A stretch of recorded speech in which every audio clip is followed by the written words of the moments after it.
New suppressor.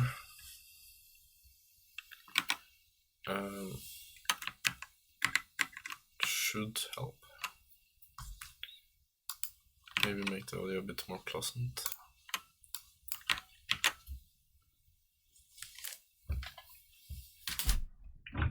Okay.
Damn. The exam is almost there. 1, 2, 3, 4, 5, 6, 7 weeks. 1, 2, 3, 4, 5, 6. Okay, we're halfway, basically.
Lag en funksjon som tar inn en liste og fjerner elementene som er høyere enn gjennomsnittet. Merk at dette skal gjelde duplikater også. Eksempelvis skal list er lik 1,2, 3,4, 5,5, 6,7. Remover larger plan average list. Gjør at listen etter funksjonsskallet ser slik ut. 1, 2, 3, 4. Merk at funksjonen ikke skal returnere noe.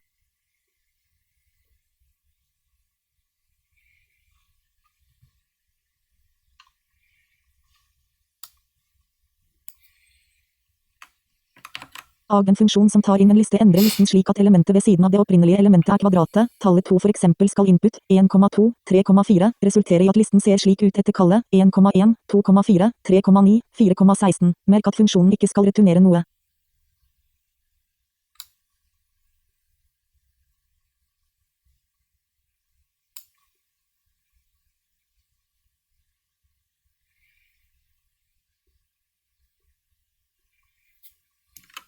Videre er det viktig å være obs på forskjellen mellom lister og tupler. Hovedforskjellen er at tupler er ikke muterbare, altså at de ikke kan endres når de er opprettet. Du skal nå skrive om funksjonen lagge på en avværgeliste, slik at denne fungerer både for lister og tupler. Du kan nå returnere resultatet, i stedet for å endre input-argumentet slik som ja. I denne oppgaven er det ikke lov å konvertere input-argumentet til en liste hvis det er en tuppel.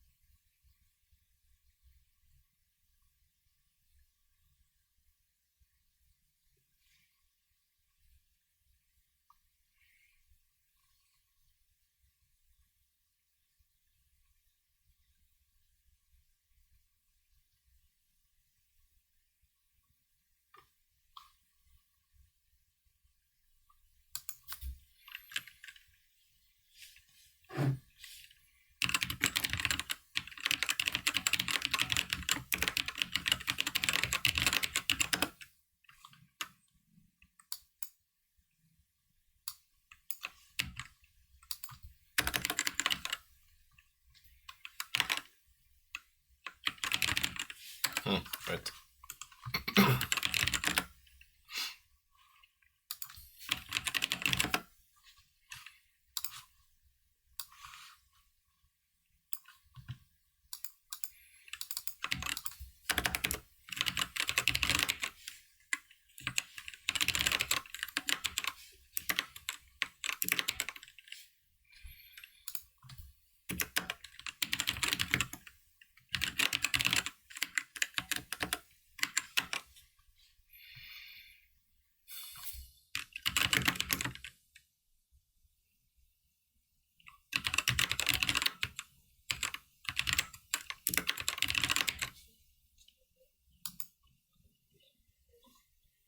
Can I assume that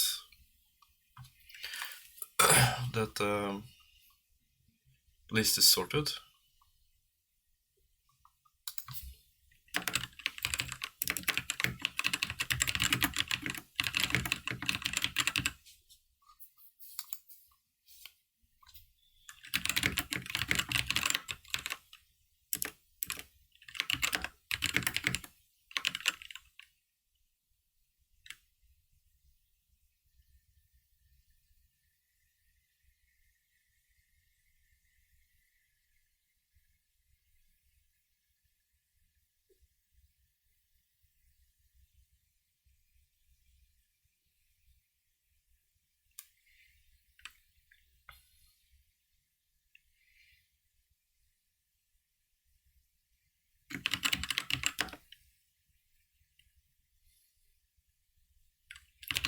List slice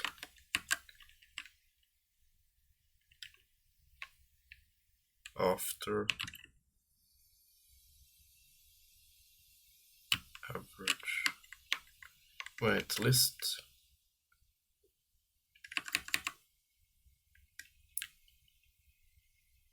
index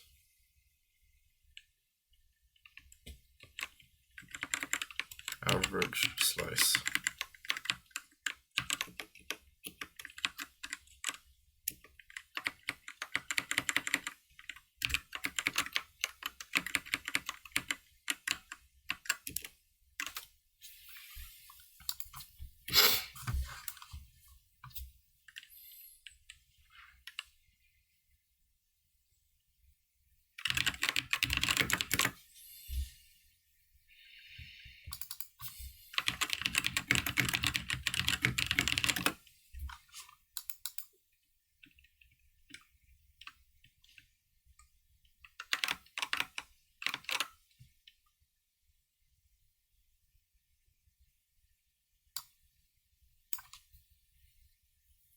List slice at list index average minus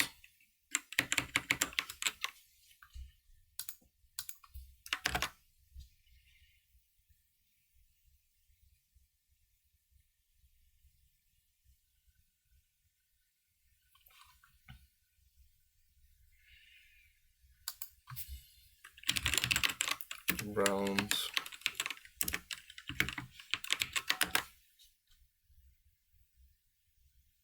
the opposite.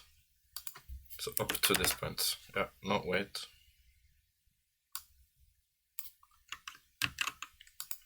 Up to this point.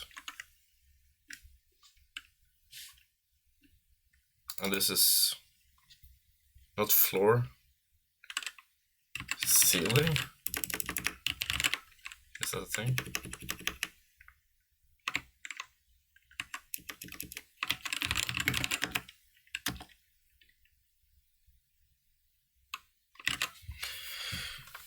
What does this even mean?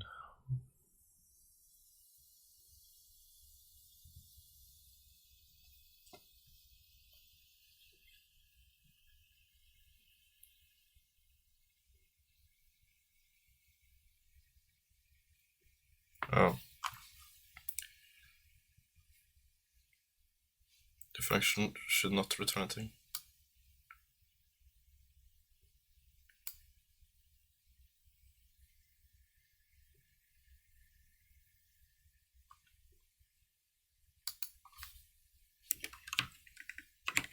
That's dog shit.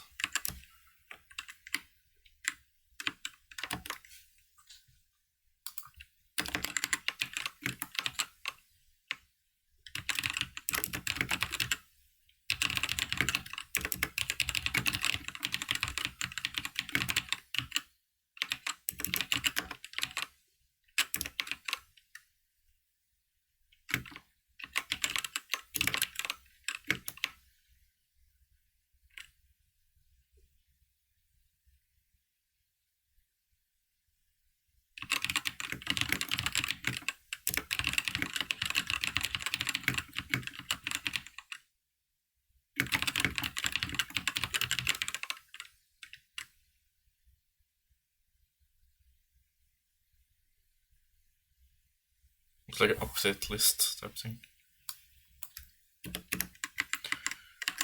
Returns none.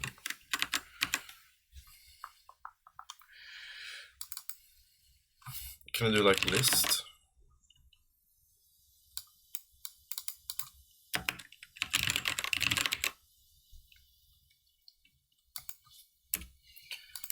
Round up Python.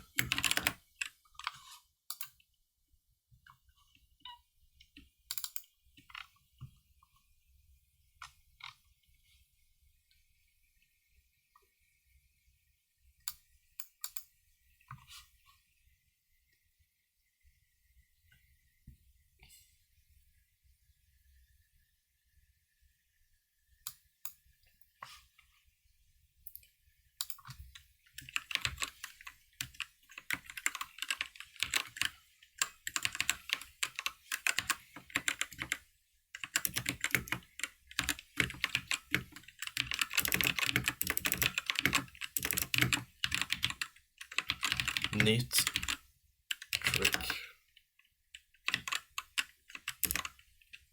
No.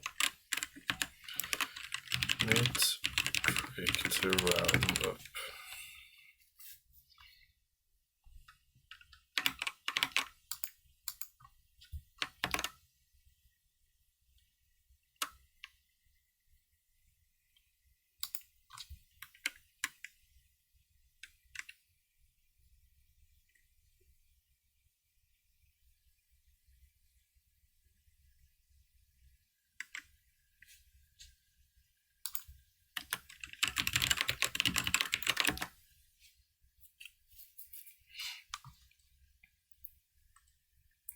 List slice at list index. Is it minus?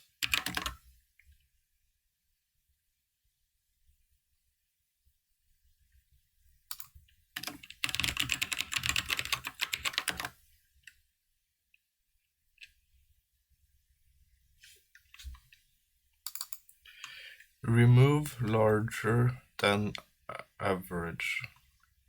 Remove larger than average.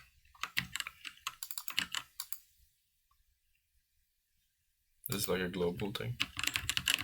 No, wait, you can declare it inside, I think. global list.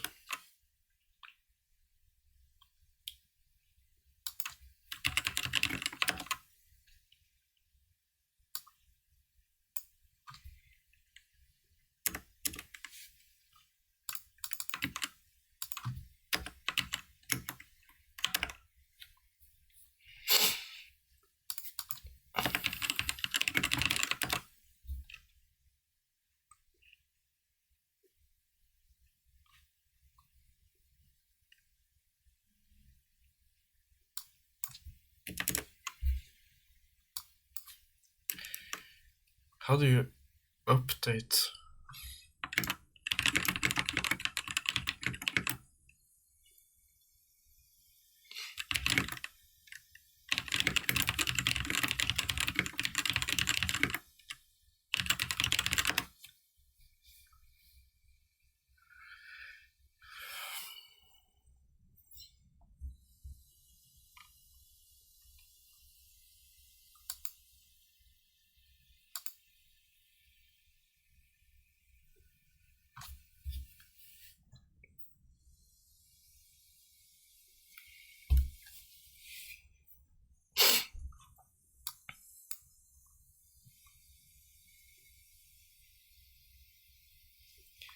List append 1.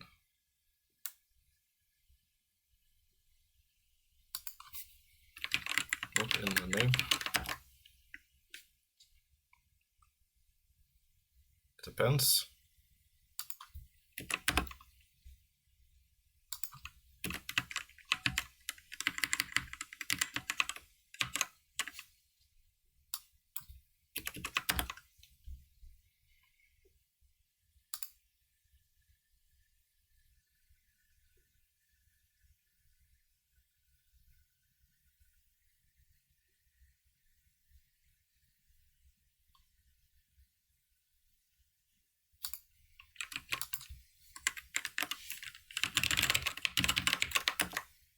Average is 5.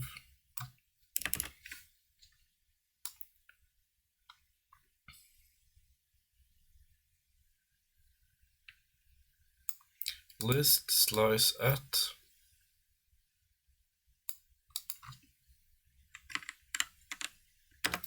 index equals to list index average print index 4 1 2 3 4 slice at 4.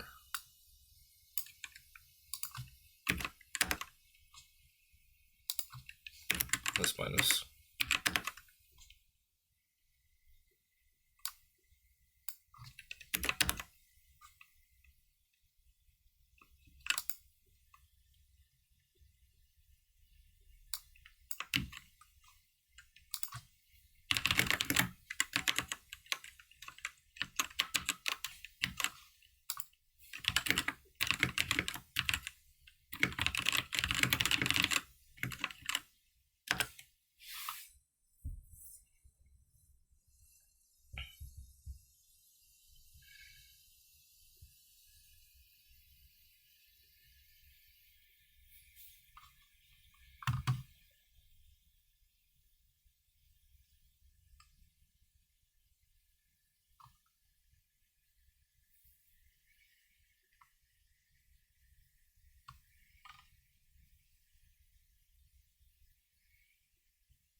Also, this is fair. Minus index. Just append.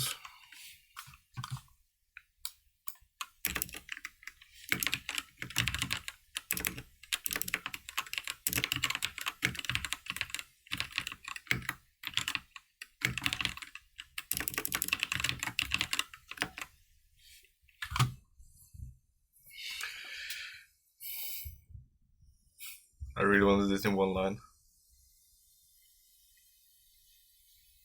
Fuck it. Fuck it, I'm gonna do it. Hard flex.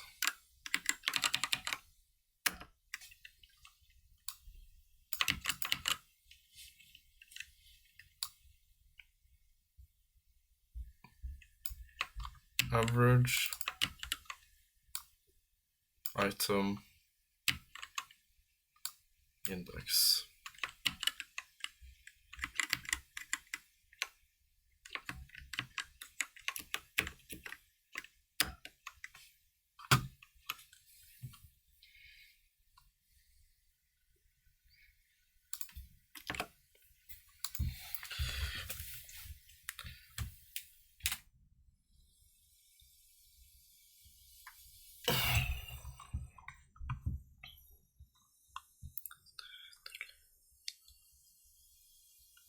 Fuck it, I shouldn't do that.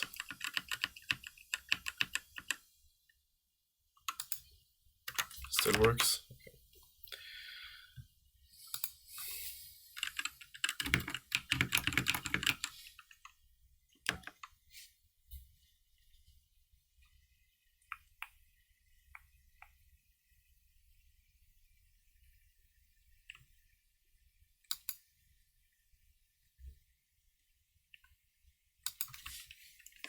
That's very interesting, actually.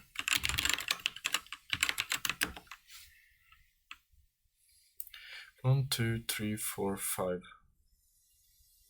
six.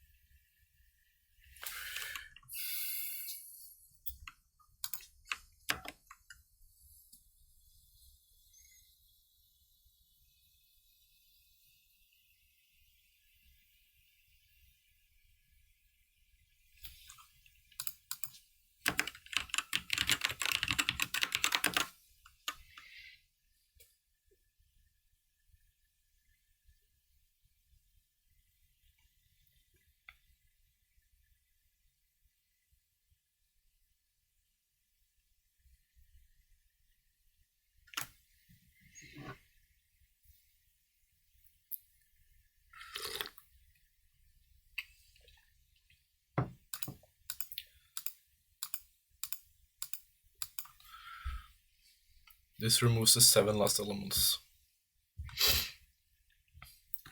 Alright.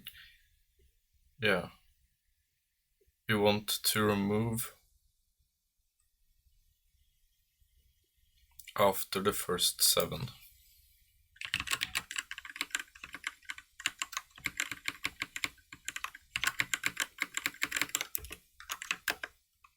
No. Remove after the first 7. There we go, okay. This is great.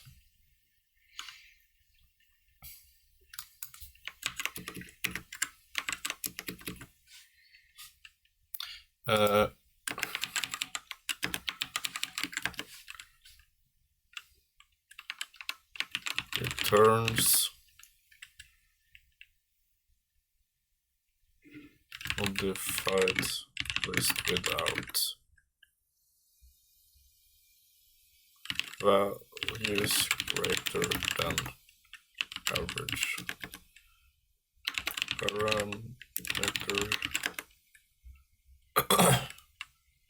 list where list is an ordered list.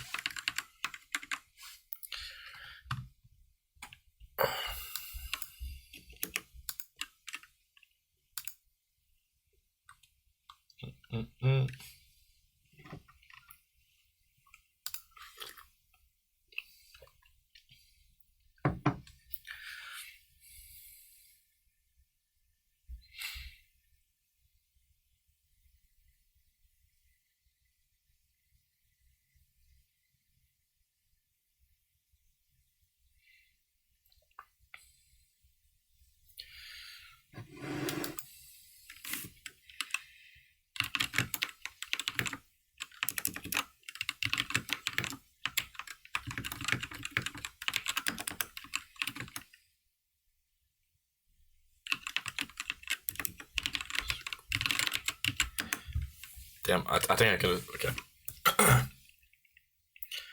Okay. Okay.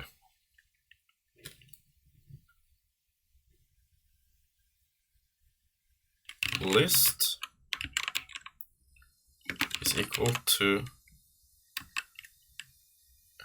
we want a list append at index. Fuck. You can let this shit.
back, bitches. Where's my glasses? Where's my glasses?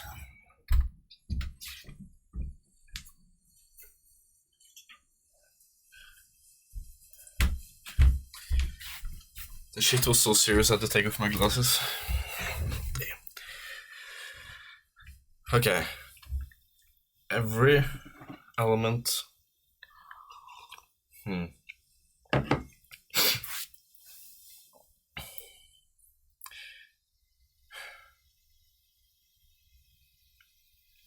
know, this isn't worth it. I shouldn't do this. Okay. For I in list.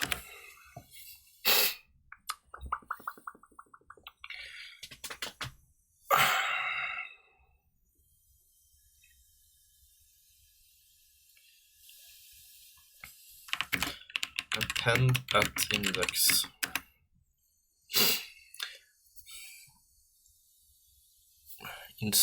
Insert at index 3, insert 4.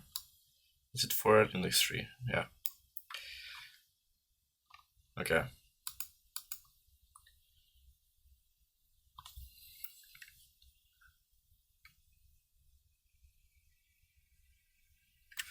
Don't do like an I plus.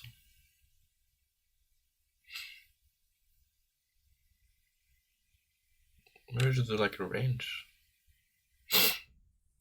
Since right now I think it's gonna insert and then it's gonna go to a new item. We can try. List insert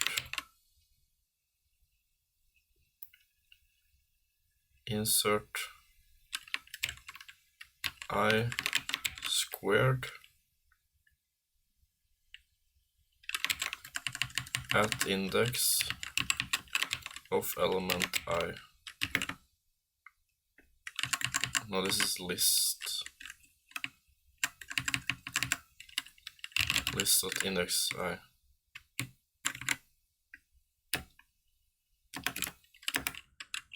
Print list square list.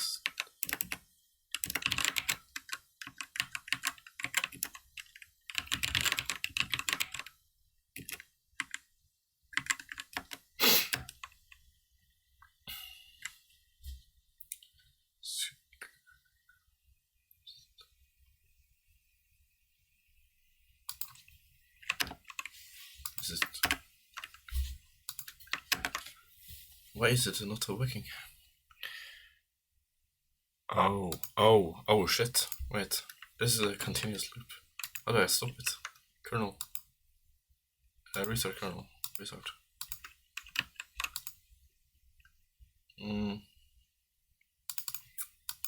That's a funny problem. Okay. Okay.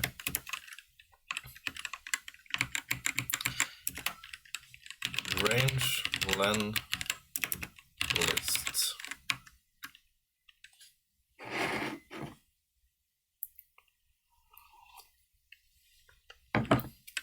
I plus equals 1.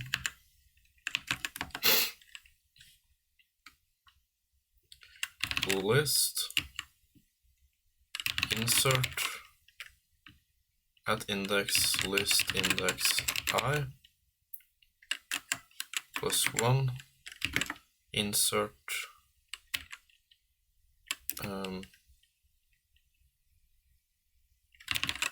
list I squared 1 1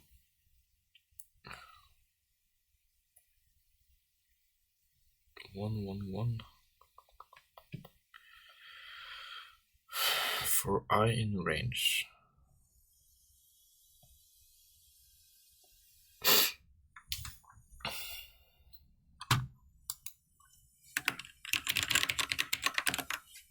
Zero, 1, 2. Oh, it doesn't skip.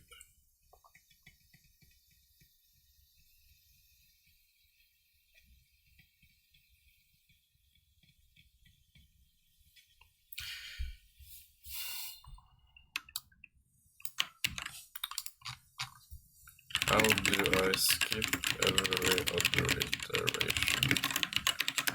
Here's the thing, I think you can do this in C++, since I is like declared variable.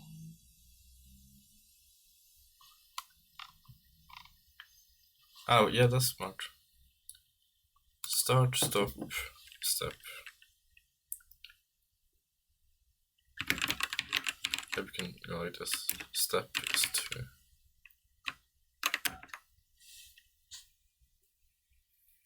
One. Then list range step. Hello Nebula. Oh shit, I've written.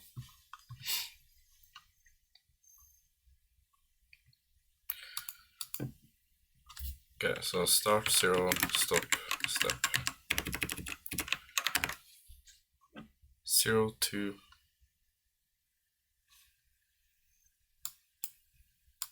yoink.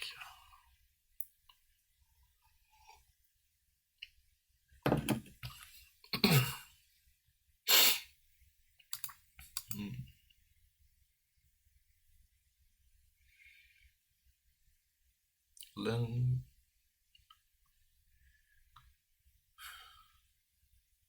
print I. First iteration, second iteration. No, this is very hacky. I probably shouldn't do this.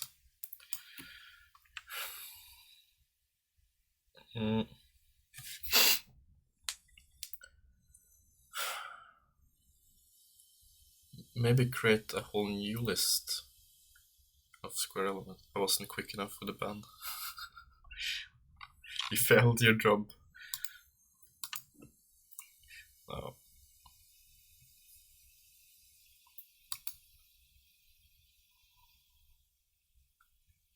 This is also very hacky, but I think it's an efficient way of doing it.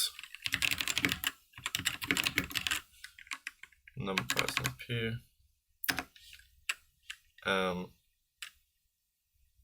Np list equal to np array list. Np list squared.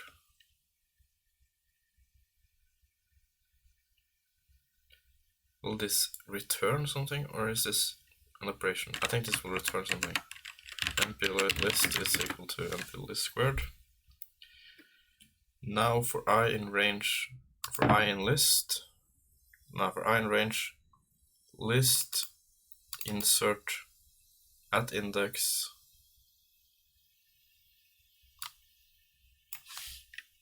I, the np list at index I.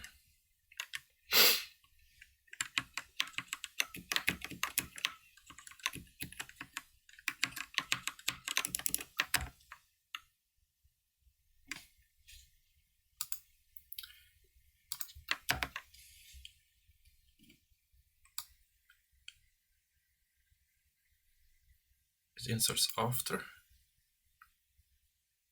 Wait, before, I mean. It inserts the squared numbers before. I thought insert at index. Index 3. What the fuck? Print I. 0, 1, 2, 3. Okay, so first of all, this is a bug. Plus 1. 1, 1, 4, 9. But the rest comes here. Ah, okay. Okay. So this should be like a squared. That's very hacky. I don't like that. I'm still going to do it. So basically, n is equal to 1. Then do n plus 2.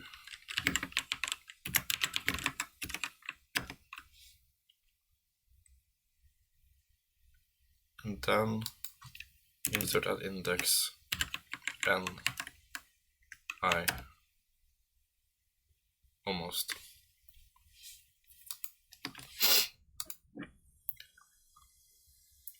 insert at index. So index, does that insert before index or after? Right.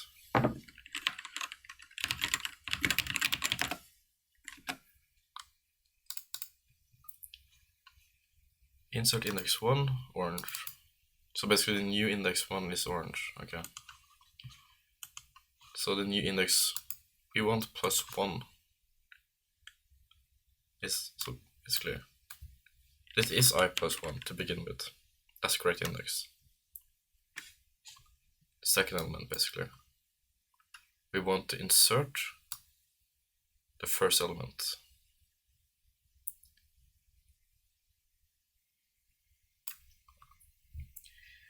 Then we go to this. Now the list is 1, 1, 2.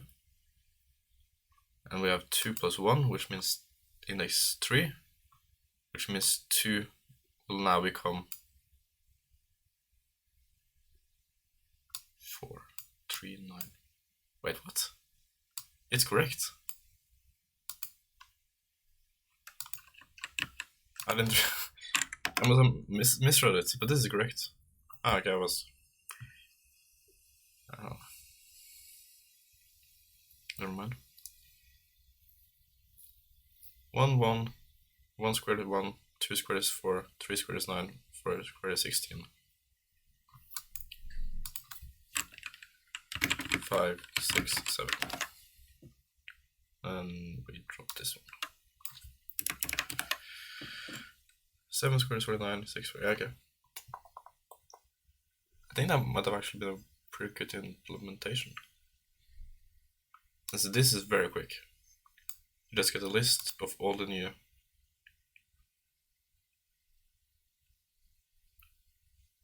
values. Then you loop through the list. Insert is quick. No, insert is actually not that quick. Okay, fair. Det är viktigt att observera forskning mellan lista och tupler. Skriva en funktion. Larger than average list. Skriva en funktion både för listor och för tupler. Du kan returnera resultatet istället för. Du kan nå returnera resultatet istället för att ändra pyramidstring. Ikke lov å konvertere input-argumenter til en liste hvis det er en tuple. Det er ikke lov å konvertere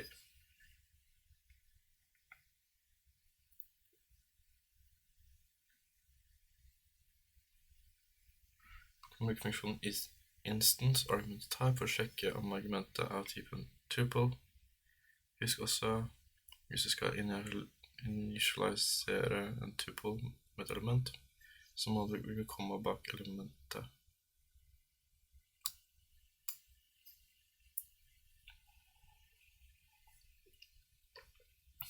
I'm guessing this returns.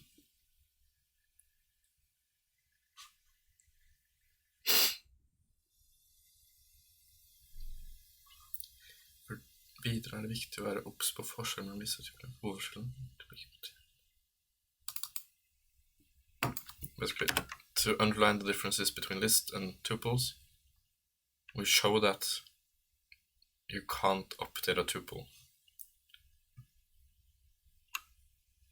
You will now write a function larger than average, such that both for lists and tuples. Larger than average list. It doesn't say what it's supposed to do, but I'm guessing it's you can get a list and then you should return all the numbers in the list that's larger than the average. Or a tuple.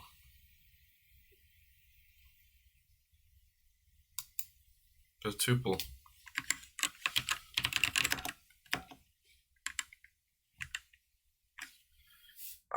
This does not make sense for a tuple. These exercises are bad. Okay, let's just make it for tuple first. Average is still the same. So basically, we'll do nominator will be len tuple or len list divided or rounded by no. This is the sum of the list divided by the length of the list. Print average, and then we try return 0 larger than average. Insert tuple 2 0. Meaning if we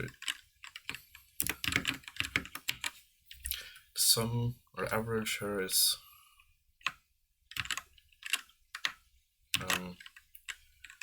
5, 9, 10, 15 divided by 5, 3. Yeah, okay, I think it's working with tuples. Which means it will work with a list, which means I just need to focus on not muted, basically saving to a new list. So we're using this logic basically. But we can use it differently. We can slice list at index. We can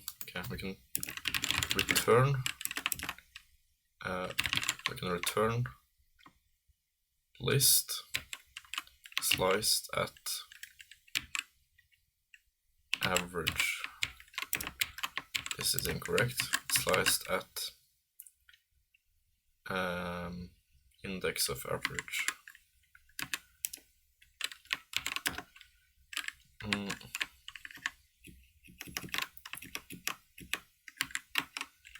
Index is equal to list index average sliced at index 1, 2, 3.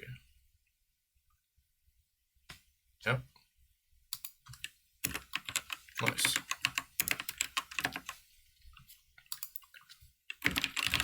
Note. Now we don't need to care about this. Okay. First exercise done, 30 minutes. This seemed like a relatively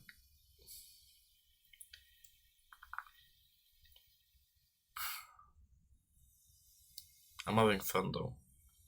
Is that important? Let's say we use 30 minutes here, 30 minutes here, 30 minutes here. It's 1.5 hours. Damn, I'm enjoying this though. And then we'll do lean alg after. We should probably do lean alg before this, but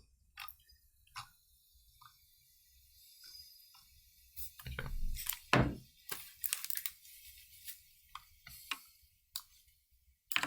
Først trengs det en måte å representere brettet med brikkene i programmet. Dette skal gjøres ved å ha 2 D-lister, det vil si en liste som inneholder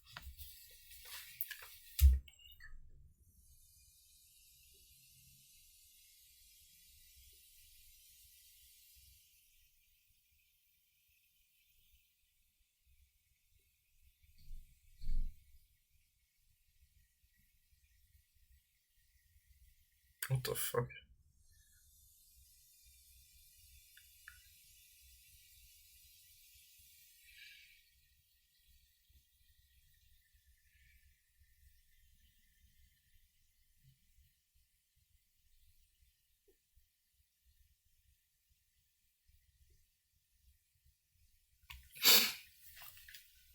I den oppgaven skal det lages bredt representasjon og små deler av logikk til sjakk. Det vises kun en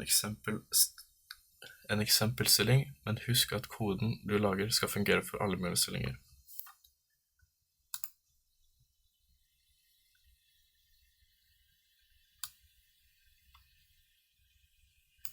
Wait, that's interesting. basically find a good way to represent. Okay. Først trengs det en måte å representere brettet med brikkene i programmet. Dette skal gjøres ved å ha 2D-lister, det vil si en liste som inneholder flere lister. Lag en funksjon make board-board-string, som tar inn en string-representasjon av brettet, og returnerer en 2D-liste. Inni denne listen skal det være noen hvis det ikke er en brikke uten det er snakk om, og en enkel bokstav, string, for ulike brikker. Hvite brikker skal ha stor bokstav, blokkbokstav, og svarte skal ha små bokstaver. Brikkebokstavkombinasjoner er konge, K, dronning, Q, tårn, R, løper, B, hest, N og bonde. G-board-string vil være en lang string, og har et punktum for tomme ruter, og ellers samme bokstavkoding for brikkene som ble skrevet over, konge, K, svart, K, hvit, og så videre. Legg merke til at de første 5 tegnene i stringen skal være i den øverste raden på brettet, og de siste 5 skal være i den nederste raden. I dag skal vi leke med et litt mindre sjakkbrett, som kun har 5x5 ruter stort. That's really cool, actually. Okay. You get this. You're gonna make a board.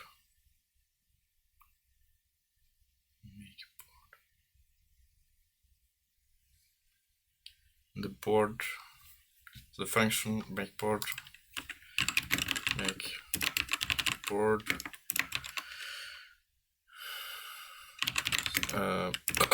shall return list. I think that's how you write it. List with lists.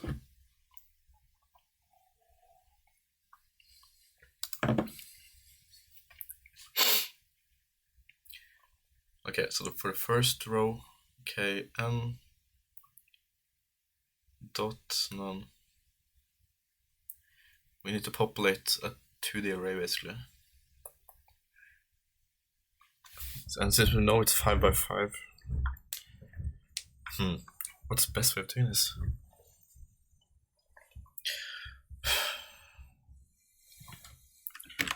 Does np arrays only take numbers?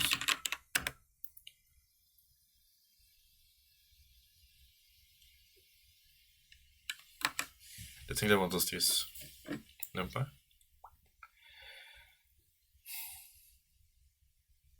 Damn, that's a very quick way of doing it.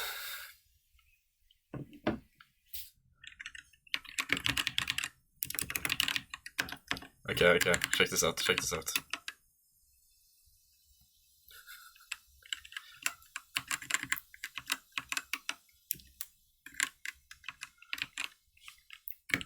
This is objectively the best program could make. Okay. NP board is equal to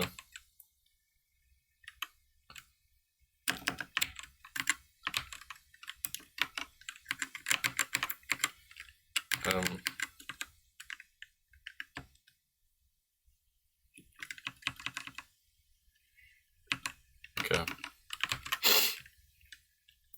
board is equal to str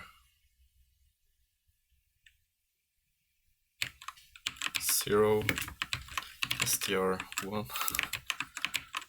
str2, str3, str4.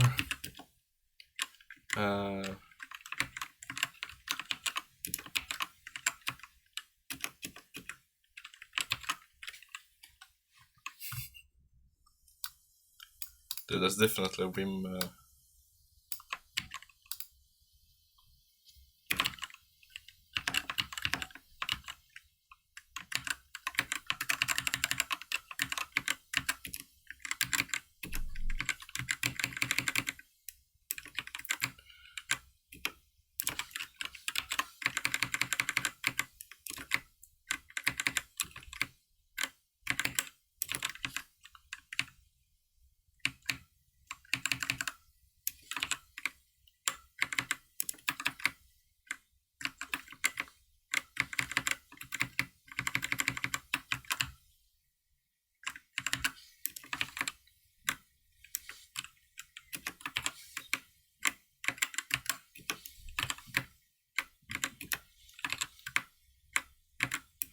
$19.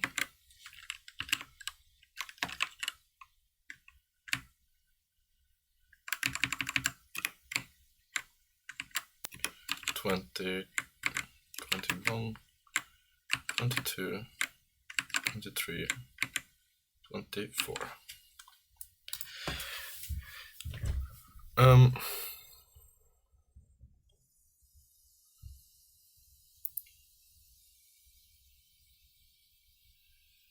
Damn, we could actually just make list str equals list if I okay str list is equal to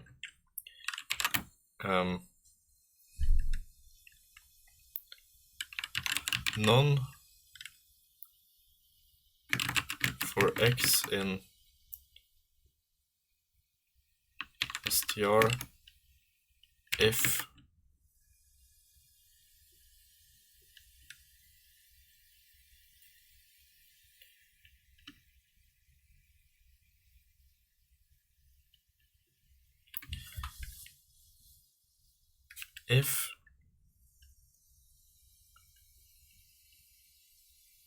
x is equal to dot else skip else. Wait, you can just drop the else, I think. Print list.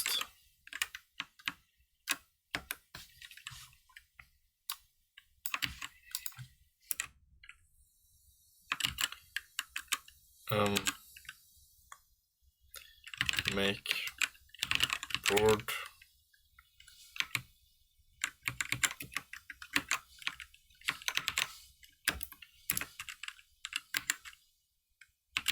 print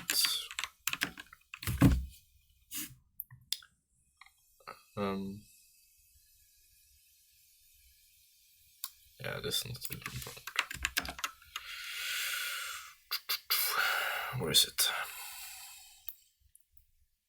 Open, close, open, close, open, close. Oh. Wait, no?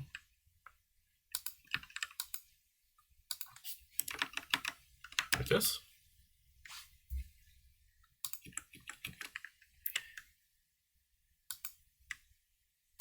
Yo, what the fuck? This? Oh, oh!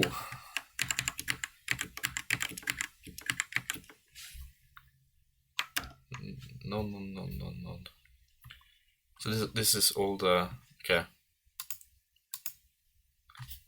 So else x is equal to x. Else x.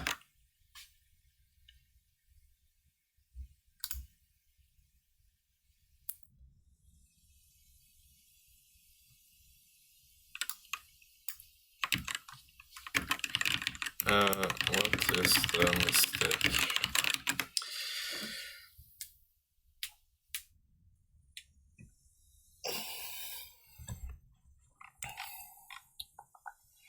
None if x is equal to dot, else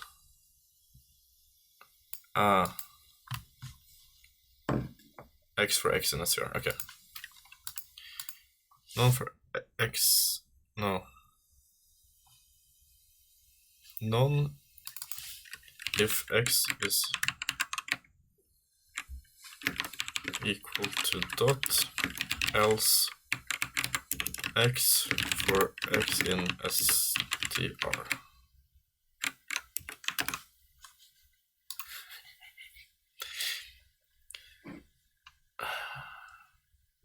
And we want to print the board. Oh fuck. Oh shit. How do I find a place? Find str. Replace. List. List, okay. Replace.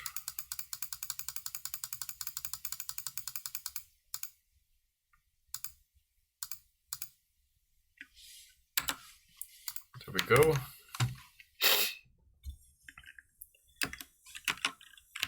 Print board.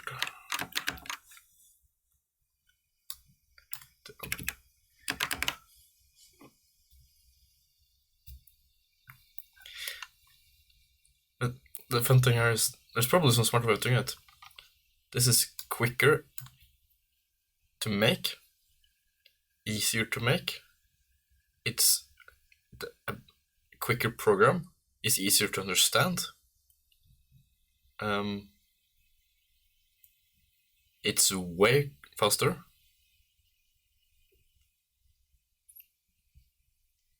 Like, this is objectively the best way of doing it in every aspect. We're returning the board, or yeah, we're returning the board. Okay. Return board. This might seem like a lazy slash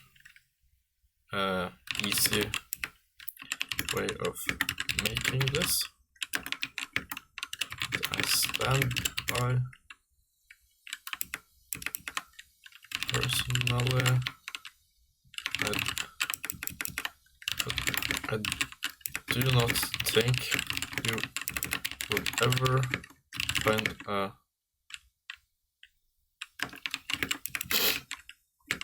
one easier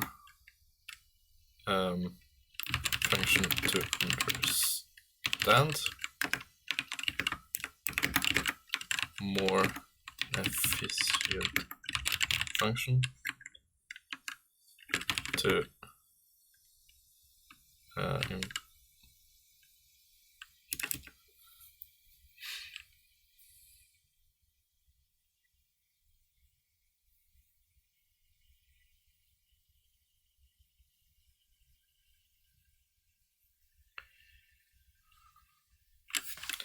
this is not important.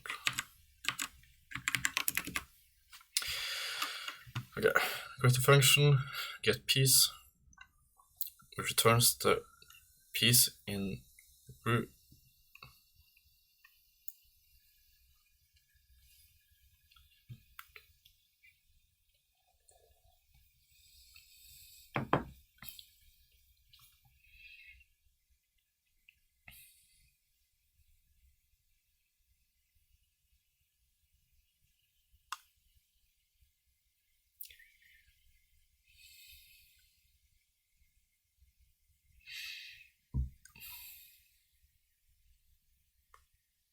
These are cool programming exercises. Yeah, I agree.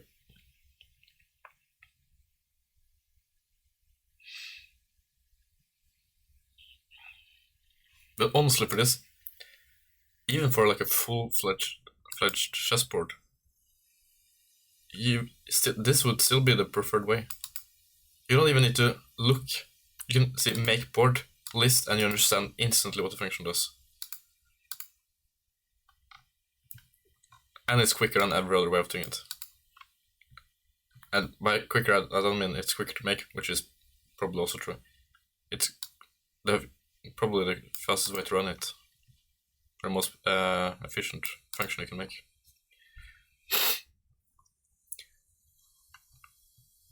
Unless you're starting with pointers and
actually really debating making this in C and representing this logic. You still need to loop through it.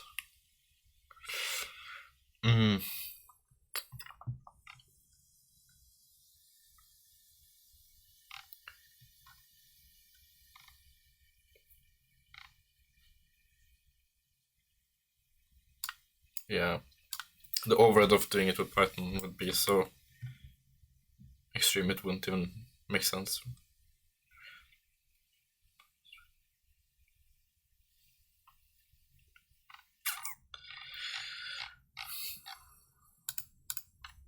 Let's see, if you have a string,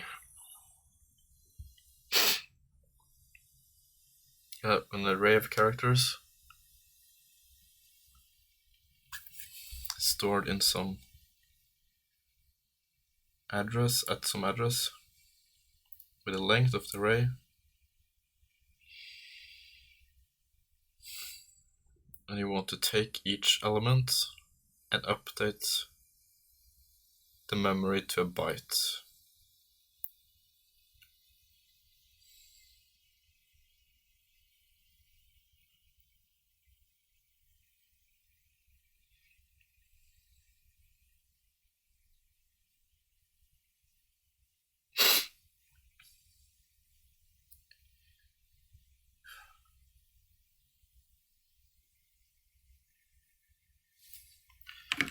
What is a space in binary?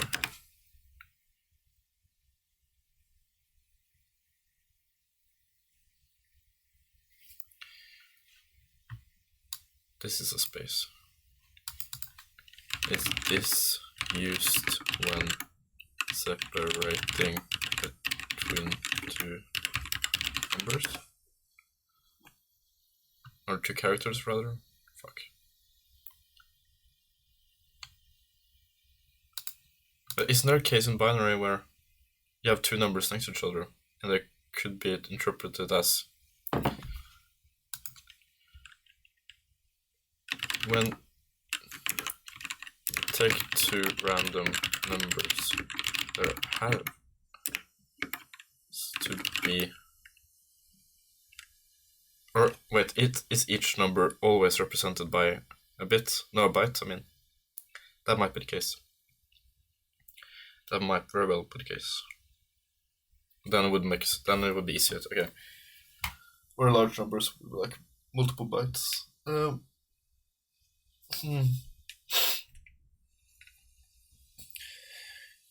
So each number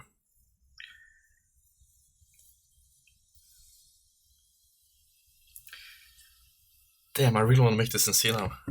That's such a hard flex. Wait. Okay.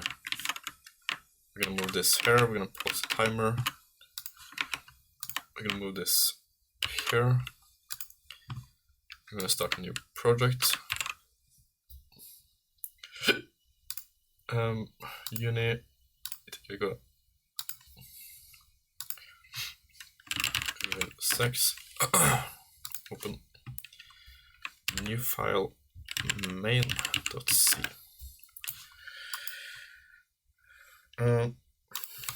So we should cd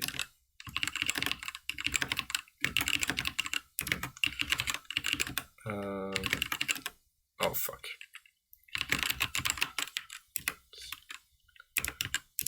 Uni.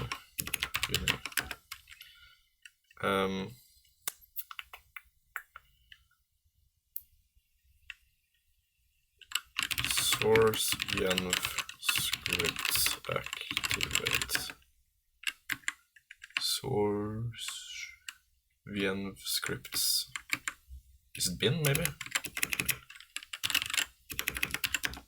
Yeah, that's Mac thing. Okay. Is it itgecko atg 6? Okay. So we're gonna make a struct. Type Okay, I'm gonna make main header. Fuck, that's not a header.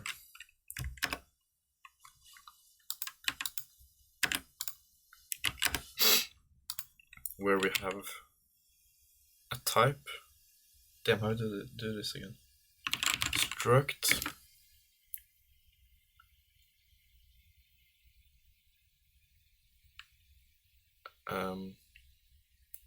Chess piece. I think it's S here or T. Fuck. It's like a normal convention. I'm not even on my Mac.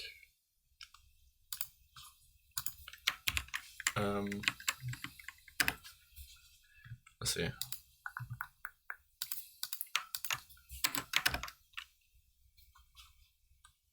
Enum. No, I don't want that. I would like rather to look at this one. So S for declaring, and it's a typedef struct.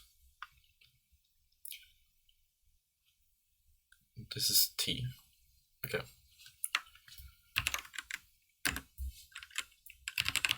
So this is typedef struct S. We have, this is the enum. This should be an enum.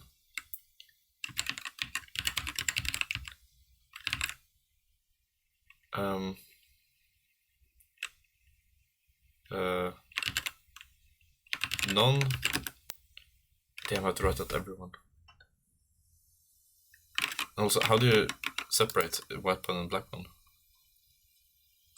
Big P and small p, I think.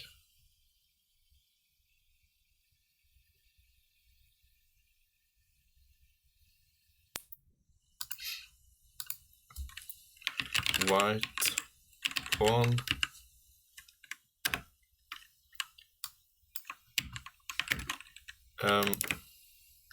Finish this logic.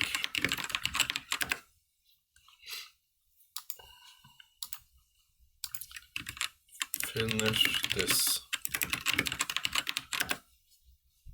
Please get it. That would be so cool.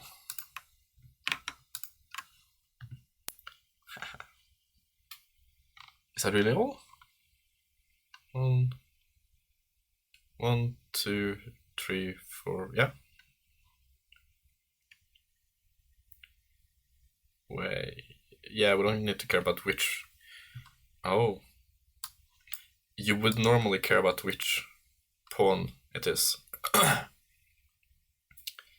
We do not.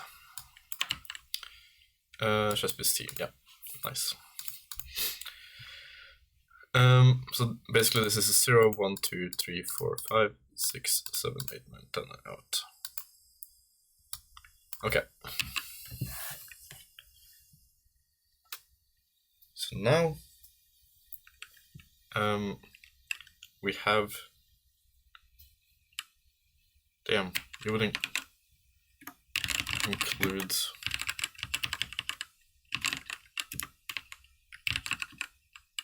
how do you make a C program again?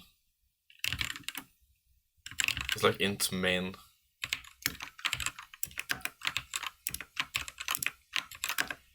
Return 0.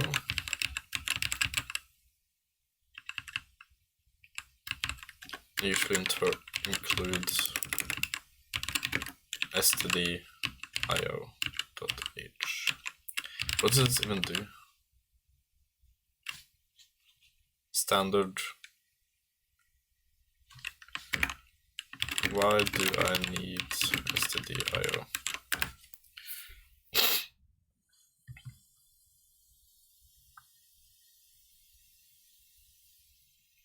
Input output, I do not need that, okay.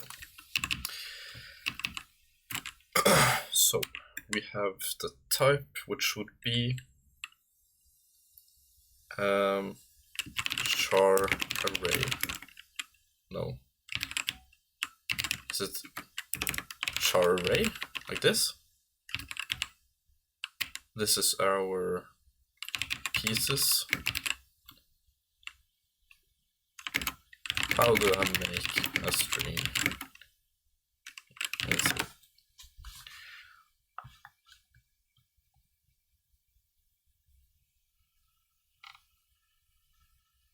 char my string pieces. Okay, almost. This has a length. Fuck.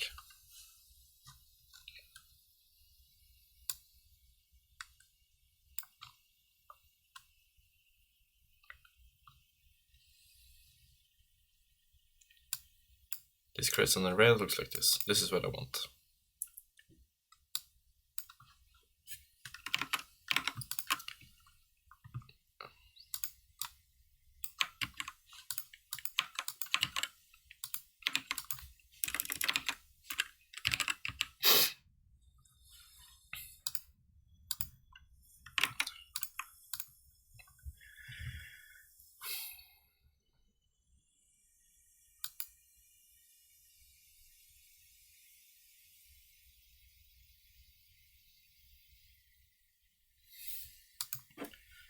This also, yeah, piece is 26. So this is the correct length already.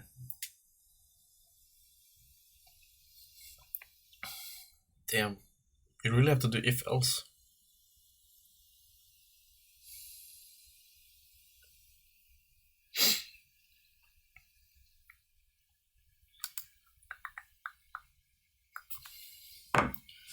How do you define the variable? Is it direct?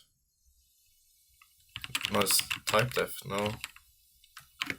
How do I define a function? Return. No. I meant.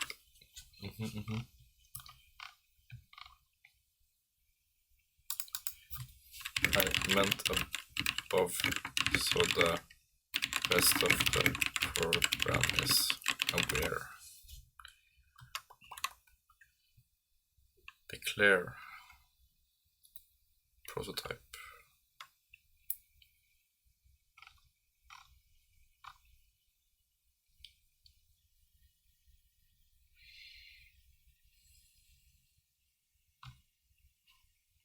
Int. Okay. So basically just type. So convert is a void. You can just write void convert, and it doesn't take any parameters. The void is probably this.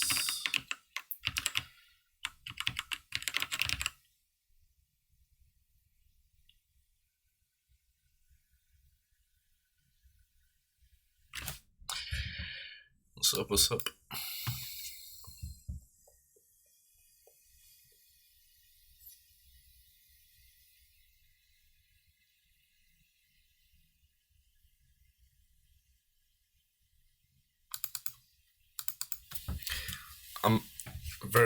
I'm strongly betting not doing this right now.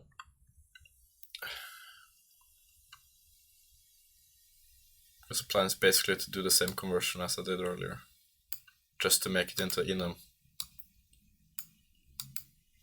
and then return a different data type. But the conversion is the problem, which is fun to solve. How's Trondheim Life? It's good. Let's unbound in project. Cold X, ja. Jeg stoppet å sykle, basically. It's a sad life.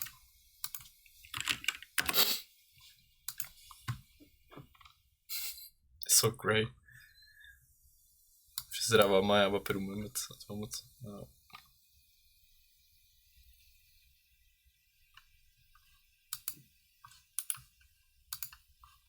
Ja, det er ikke så mye bedre Oslo da. Swift Saver.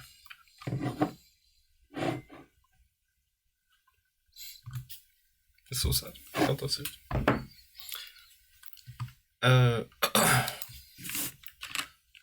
Def get piece. Transport XY. That's not how you write board.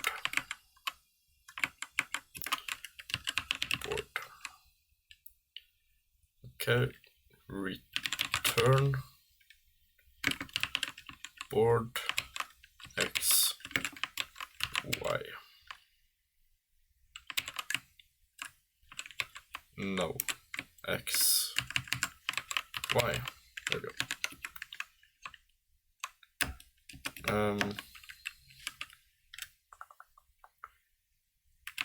Print get piece board on one.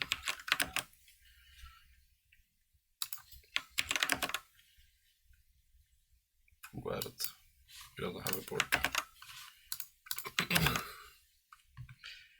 Board is not defined. Board.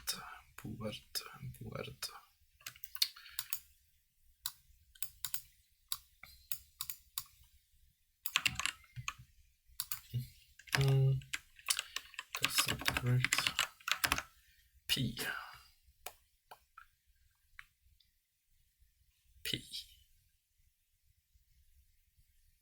Index. Oh, this is -1.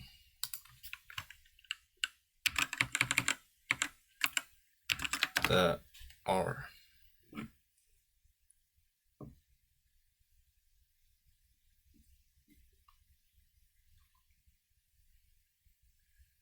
Yeah, that's true. No way. Did I flip it? None. 5, 2, none. Oh, fuck. Piece of shit.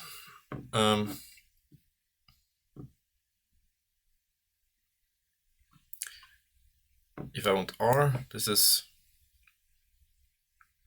5, 1. B? What?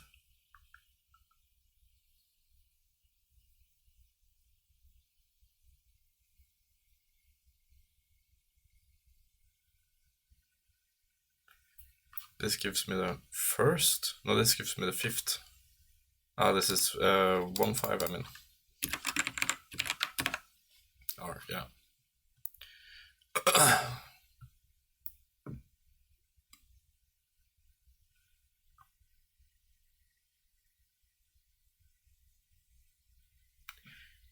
Nederste rad skal være rad 1.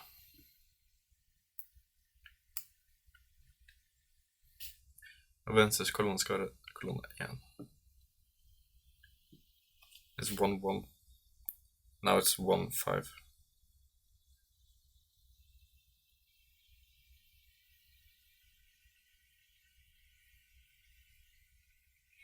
Okay, we can convert the input. We can flip the array.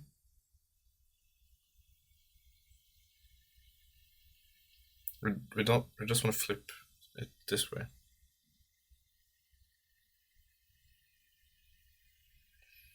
It's way.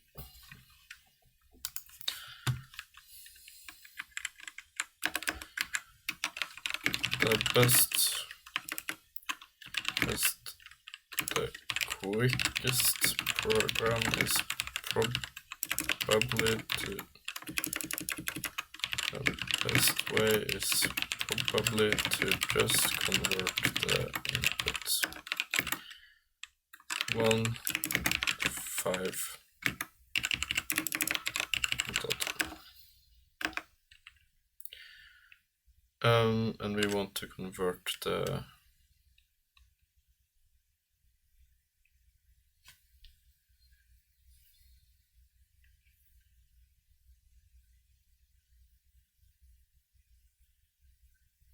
överst högra.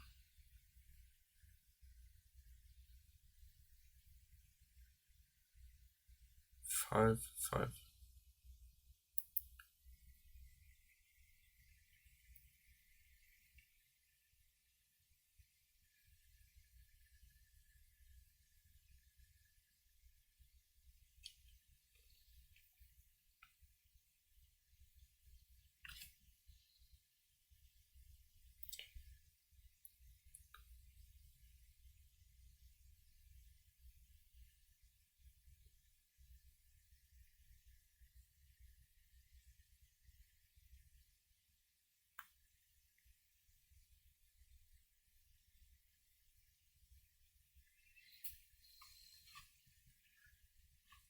2, 1,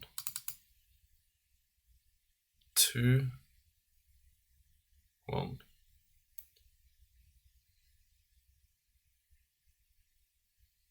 This is yx. Pieces of shit flipped the y and x, right?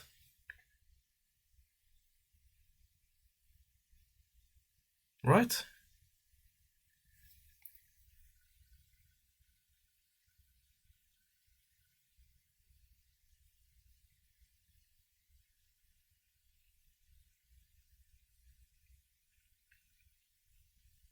En innhold, you do row column? Damn. Damn. So there's been a switch here somewhere. First number is the height, the row, which I think is x actually, yeah. Which means that our x is correct right now. And it's the x we want to swap, which means we can do like switch x.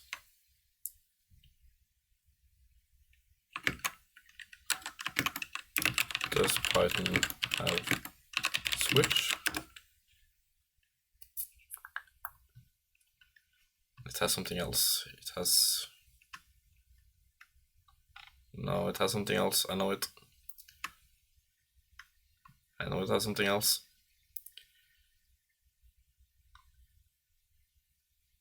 It's match case, yeah. Okay.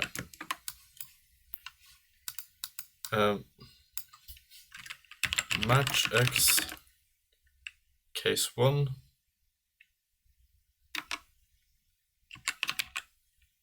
case x equals to 5 return 1 case x equals to 4 return 2 case x equals to 2 return 4 case x equals to 1 return 5. This is not return, this is x.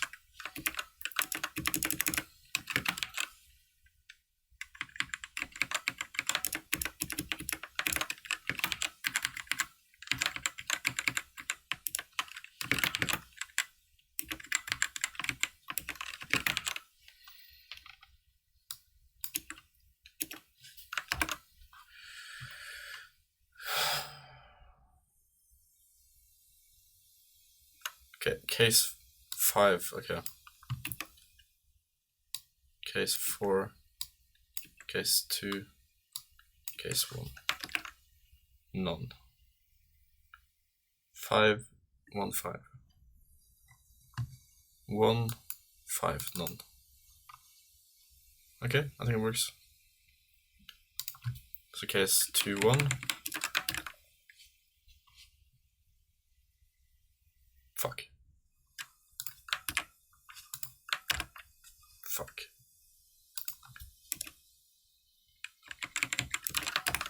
Five 2k. Fuck.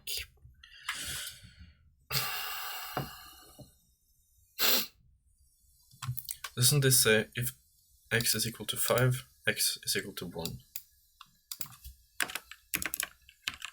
Print new x.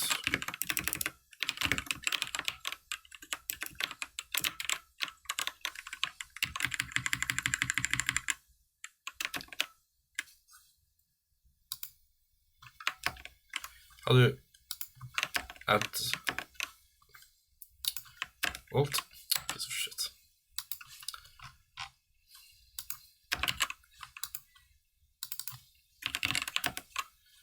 Old x, new x. It's working.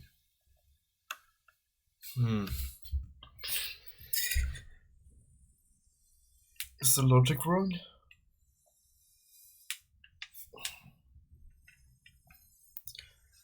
Five becomes 1.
Okay, so the logic has to be wrong.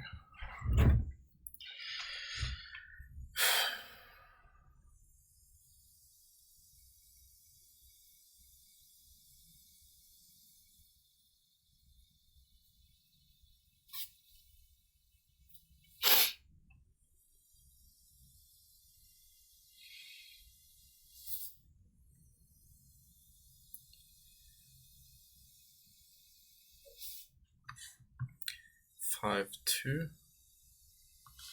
1, 2, 3, 4, 5. 2 should be none.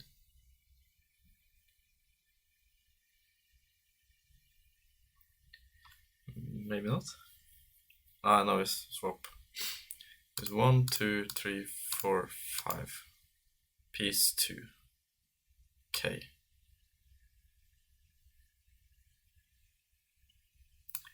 2, 1, 1, 2. Position 1 is P.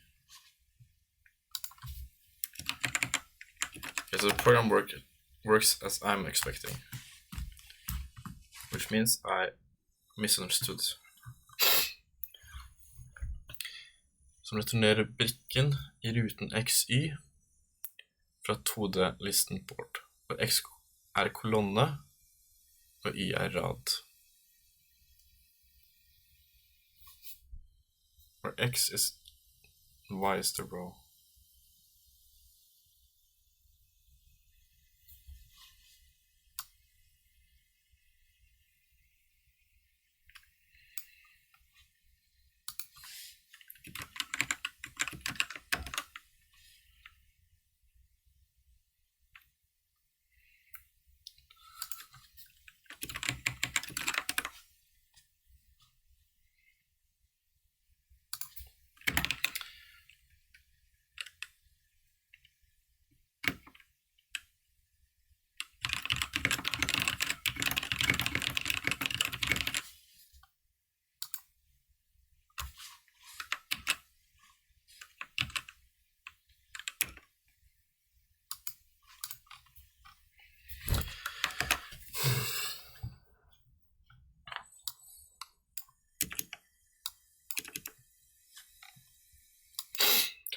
Skal du lage logikk for å sjekke hvilken trekk som skal gjøres av visse brikker.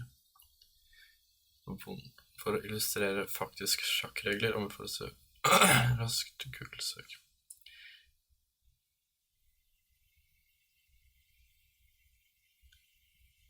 Lages logikk for å sjekke hvilke trekk som kan gjøres av visse brikker. Oi!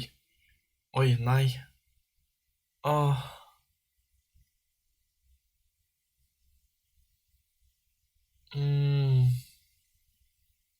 Han kommer plutselig dobbelt så stor.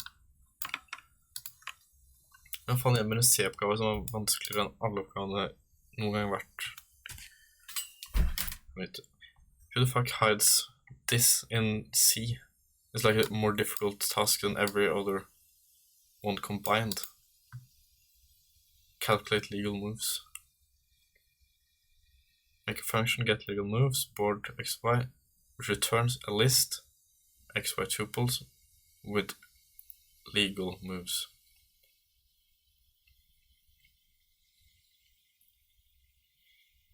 If the function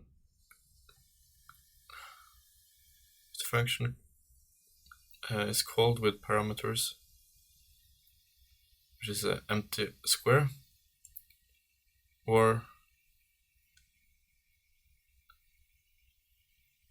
eller ruten inneholder noe annet enn bonde, så kan tom liste returneres. Hvor det er en 2D-liste, og x er heltall. Jeg har til å bruke getPiece-funksjonen til å lage det.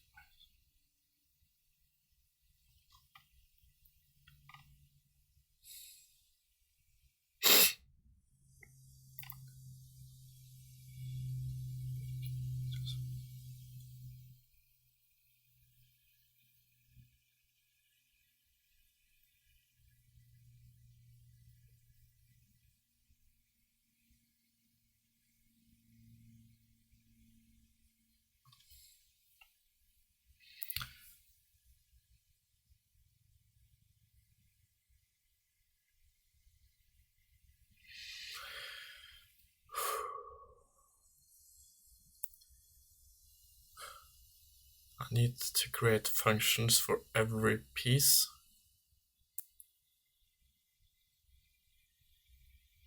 Which returns true.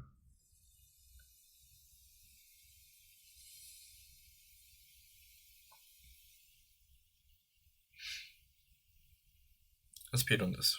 We can do this. We can do this. This is a fun challenge. I believe the best way of doing it is to create piece move functions. So queen moves. Maybe this is even a class with functions. The queen can move. No. Queen move. List of legal moves. Get legal moves. Get the piece and where it can move. So if this is a queen,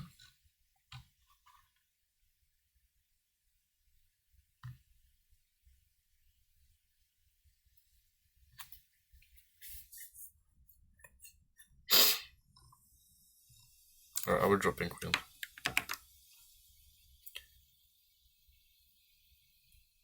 No, we have a queen.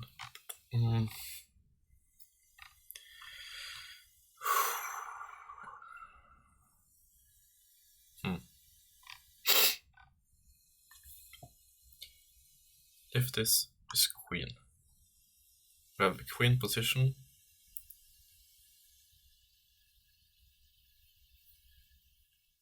And legal queen moves.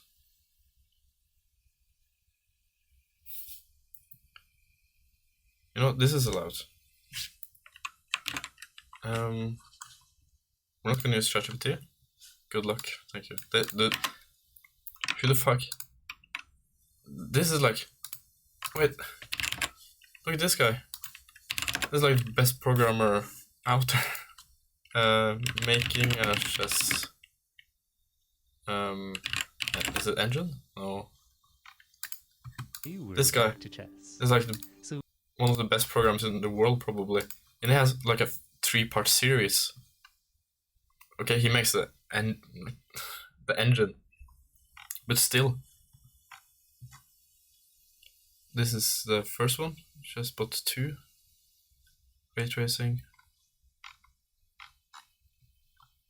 AI chess. And to create a graphical board. The 3 bits pieces. on the right will tell us what type of look, this is what I made earlier. Each piece is represented by piece it is. I was thinking about making this. But this isn't that difficult either. Whatever else we want. Looks... Behind the scenes, I also added some code. Okay, so he makes a class board. Like, this is bachelor thesis level question, isn't it? Like a programming. I'm not sure if they're night. You're probably getting the idea already. So not a programming course. If you study programming, bachelor's in programming, this is your bachelor's thesis. I'll spare you making a chess engine. But I have at last got it and get legal moves is the next most difficult thing after finding best move. That's way more difficult, but generating moves. Okay, struct move. Read only, start square, target square. And a function. Didn't say that I'm using this logic. For actually generating. Generate moves, new list moves. What we can do in here is just loop over. Generate moves. So I'm basically making this function. All 64 squares and see what piece is on start each square. And we're only interested in the piece. Okay, start square. Well, start square is less than 264. Start square. Oh, okay. Wait, that's not difficult. You loop over the squares, and then you do a.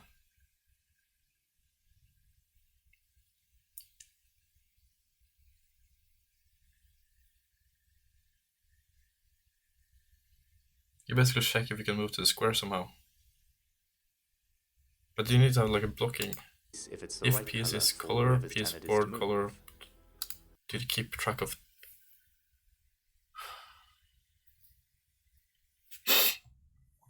Okay. Piece is color.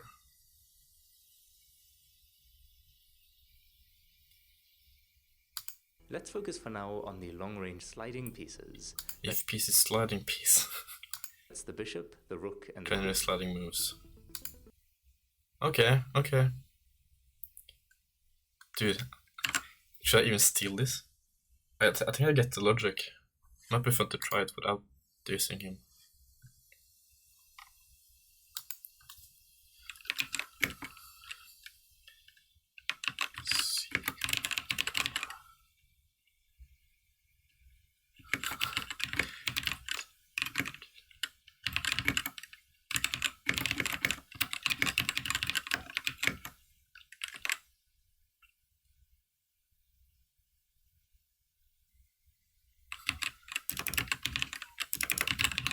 Cracks. Knuckles.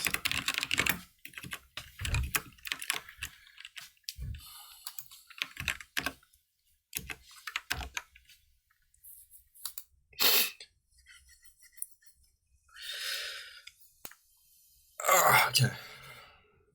Death. Okay. Get sliding moves. That's not how I write it. Get sliding. Generate move. Generate sliding moves. Okay. Generate. Get sliding. This is more like a generate. Generate sliding moves. For a piece. No. And we input X and Y. If the sliding piece at X and Y.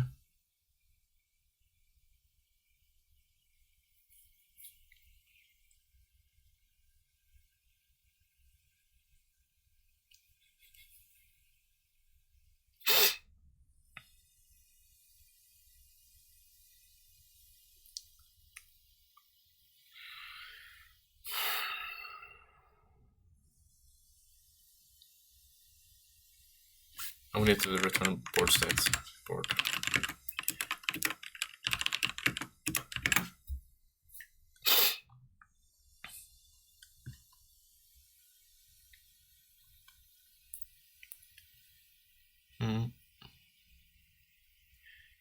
Get piece in position. This is a start X and Y. Okay. First of all, let's print board. Print board. Generate sliding moves. Does it have the board state? No.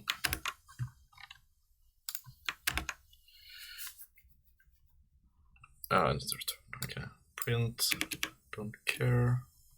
What does this function do? Make board.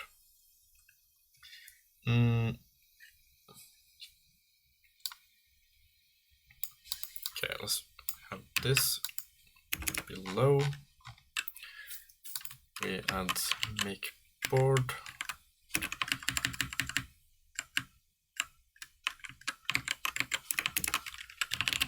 Board is equal to make board.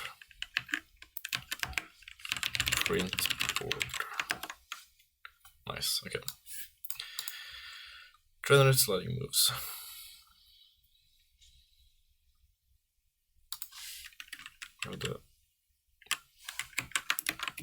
Okay.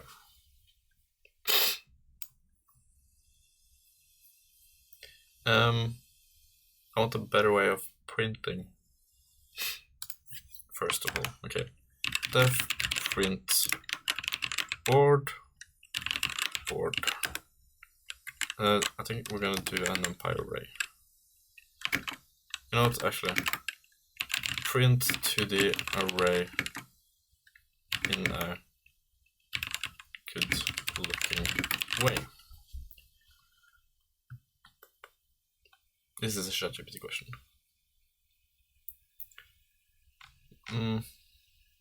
Okay, fair. For row in board, print row.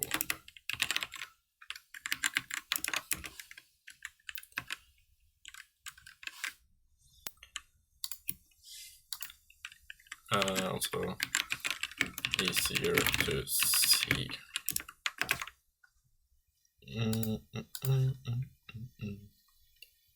Print board. Okay, there we go.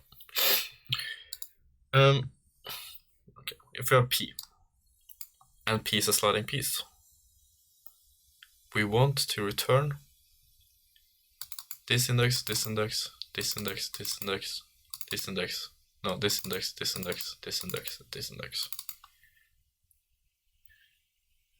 Which means, okay, there has to be some clever logic. If, also let's swap this, so it's, so I just get it in my head. This is y,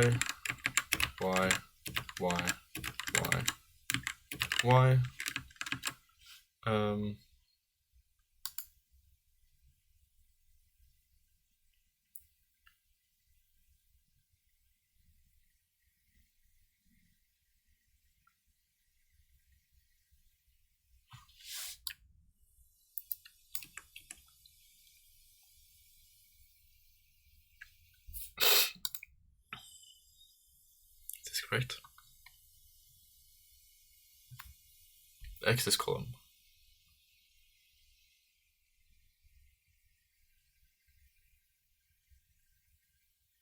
Y is row. Y, X. We're inputting X and Y.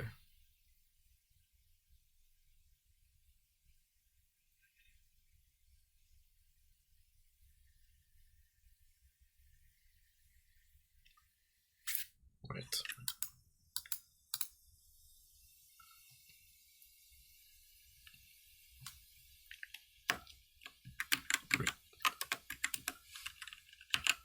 Print board.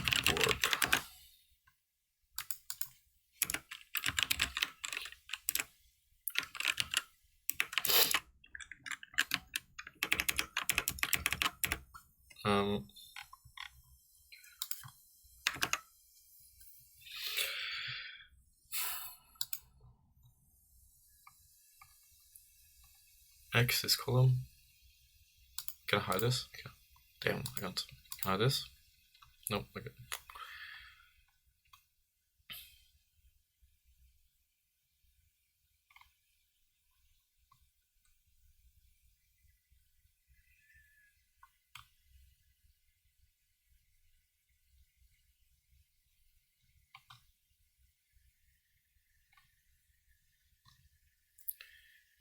Two, 1. X is column. 1, 2. Row is K. Apparently not. It's starting at the bottom, okay. 2, 1, none. 5, 2. 1, 2, 3, 4, 5, 2p. 2p.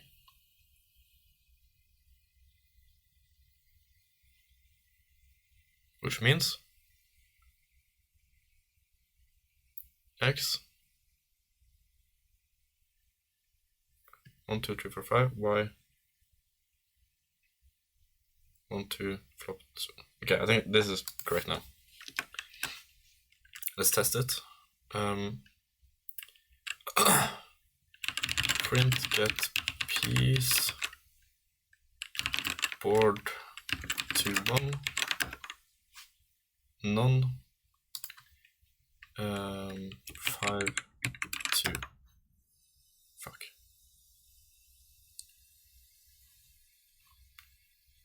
Get piece. Fuck no.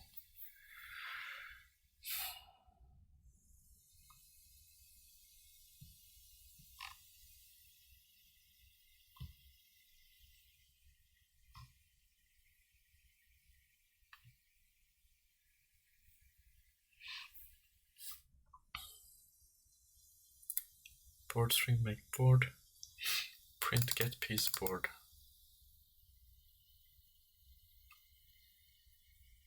The first one is correct. Get piece.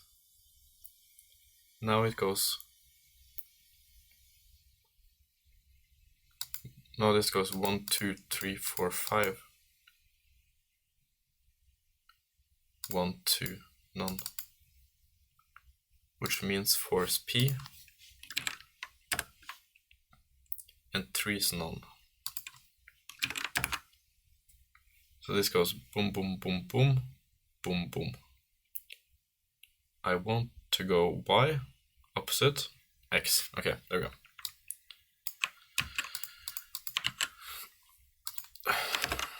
So 5, 2,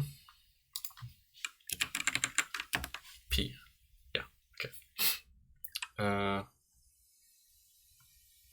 3, 1. Okay. Yeah, okay. I'm pretty sure that's correct now. Okay. This returns the board. Why does it format it? Get piece. Translating moves. Print board. Call this like a main def main. And this we want to test get piece. Board is an updated state.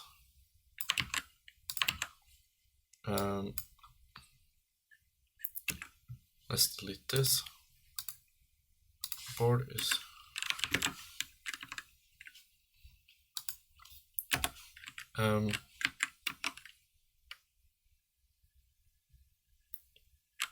nah, get legal moves.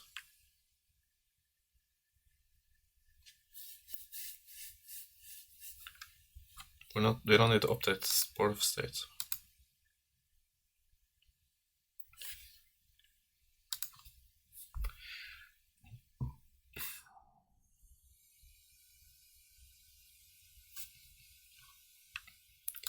The general slang moves, def generate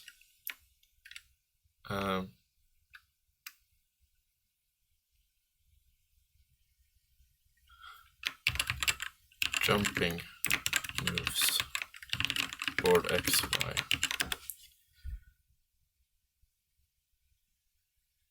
Do we have a generate pawn moves? Sliding moves, pawn moves. Damn, I really want to look now. No, we probably have return. So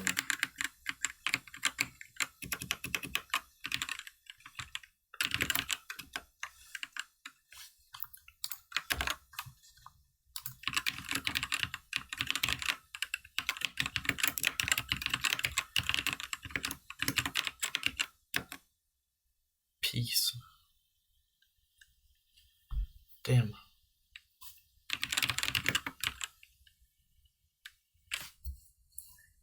Generate sliding, jumping, pawn.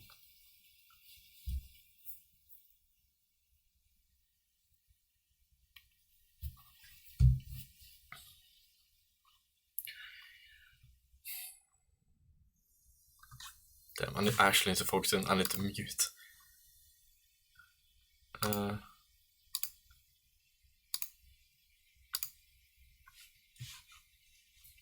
Okay, right.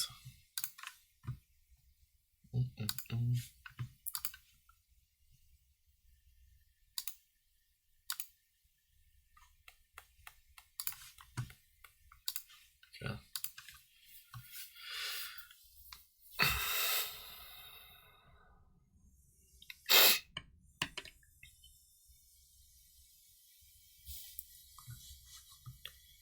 This is the main function. Get legal moves.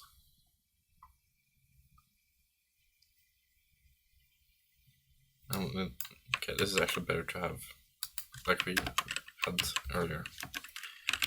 print board. Print board. We have 2 boards. What?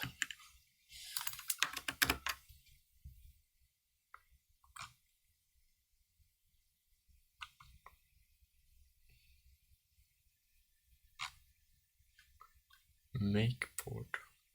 Board. Print board. What the fuck? Print board. I think it prints the return.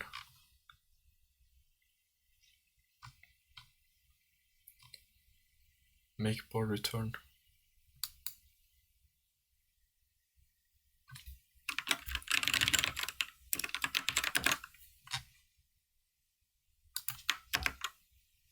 Yeah. Why would it do that?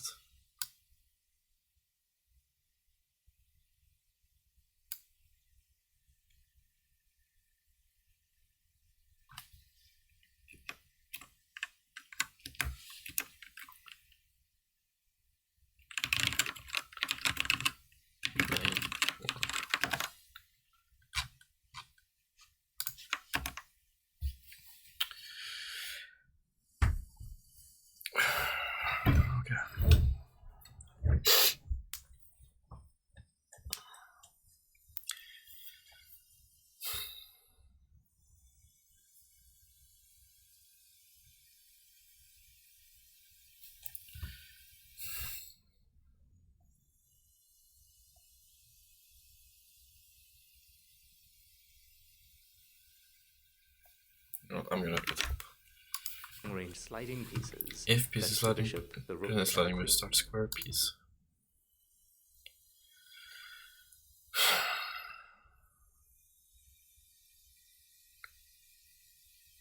Generate move. If piece.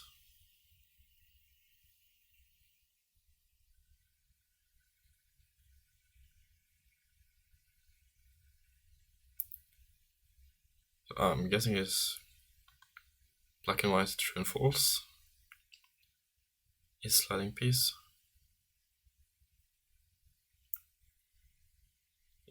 Is sliding piece.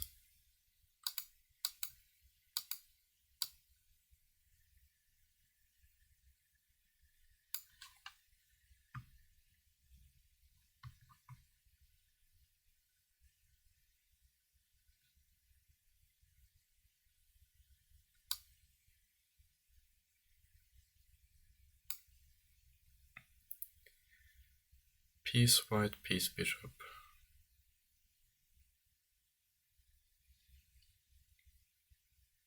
Board, probably static board.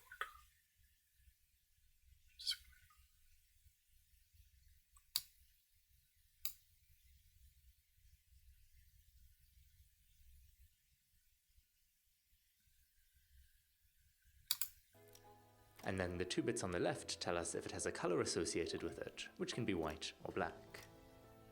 So that's genius. That's actually genius. Holy fuck.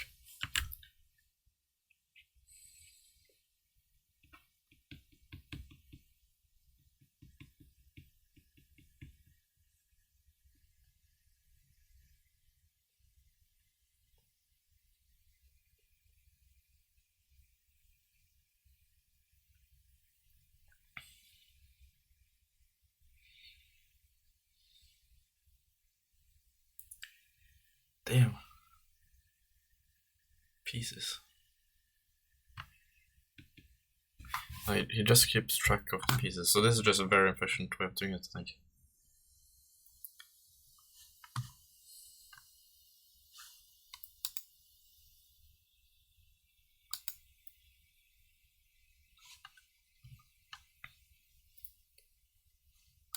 Is it?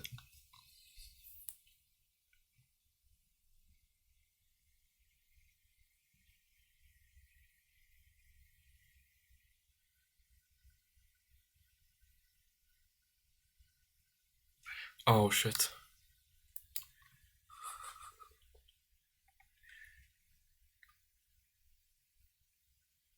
We only care about the pawn, okay.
Movement might be blocked by one of our own pieces, so let's skip to the next direction if there's a friendly piece in the way. Then we can create the move going from the start. Direction of that is a genius.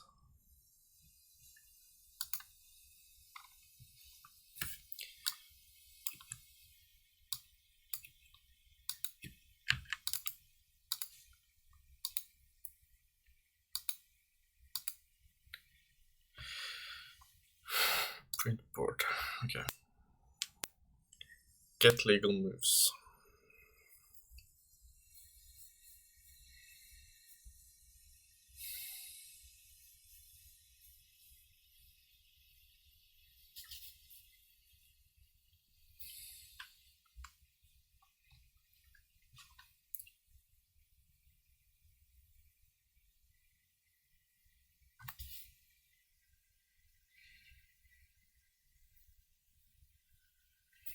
Okay, we only care about the white pawn for now.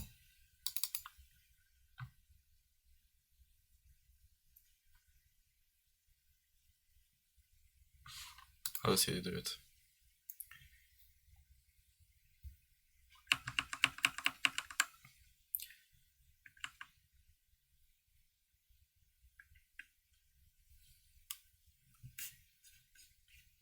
He generates a list of all new possible moves.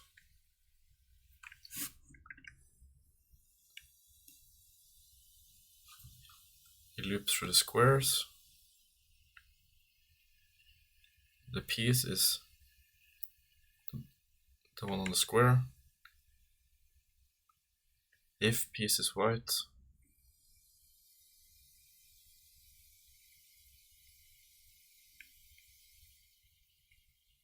updates the board for color to move. If piece is sliding piece, generates sliding moves. No, actually, let's just steal the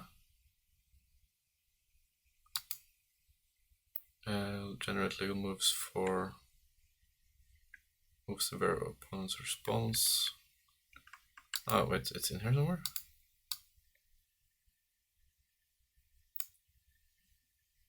Look for friendly pieces, so can't move. If piece is color. Okay, keep track of target squares. Okay. If start our index, piece is type, piece is bishop. For int. Or if it's a rook. For index, direction index. If. Okay, right, okay. I'm gonna try to use a bit of my own logic here. We generate a list of all the pieces around the pawn.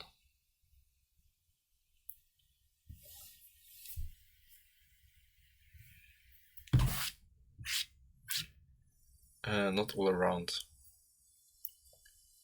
Starting moves. That's okay.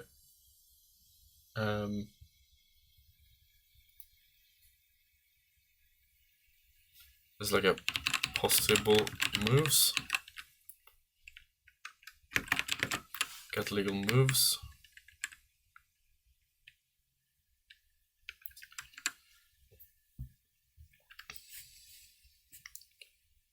Okay. Okay. If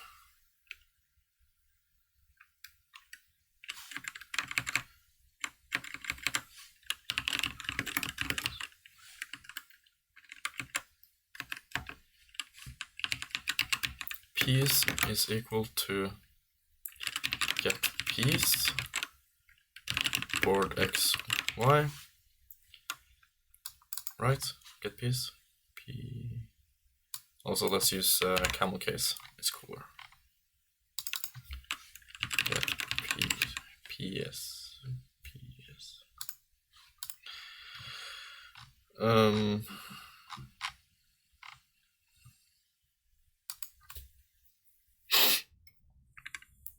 If piece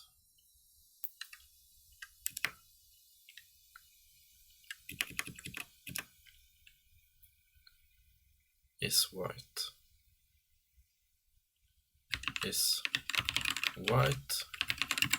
piece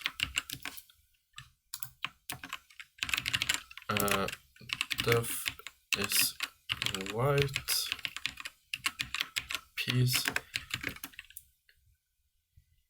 if piece if character is capitalized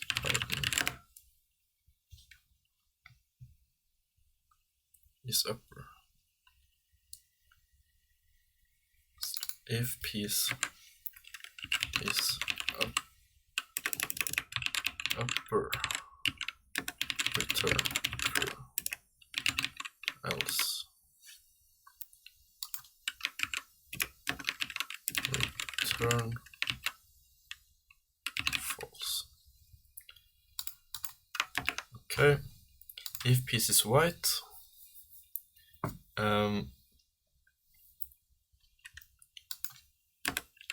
any possible init move, keep track of the starting possible moves. Starting init possible moves is equal to an array. We get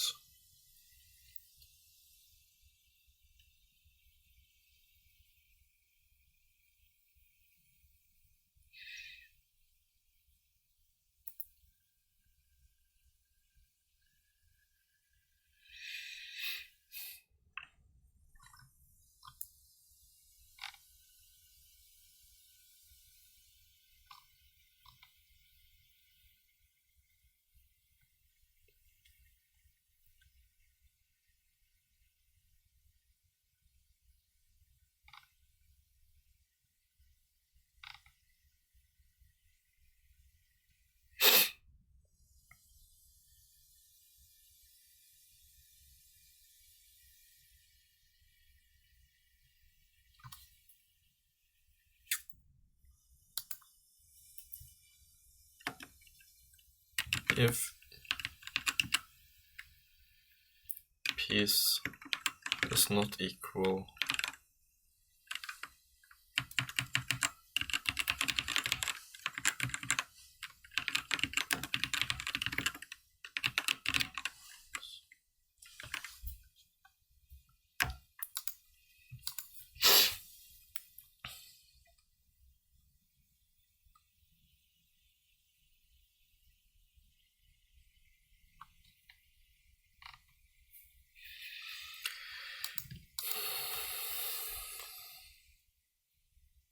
if it's white, the possible moves is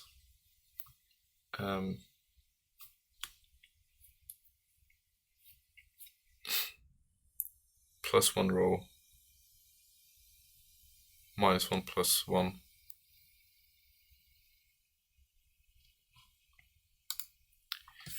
Okay. Init possible moves, append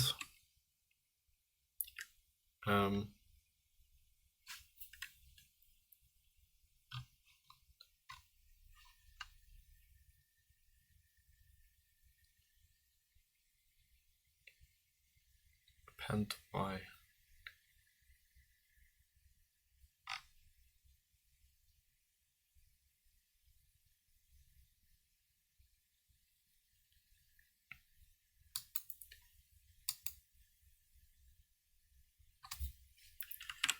Y plus 1.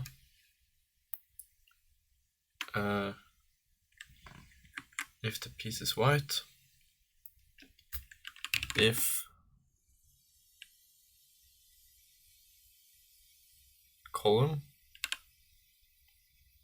no, row,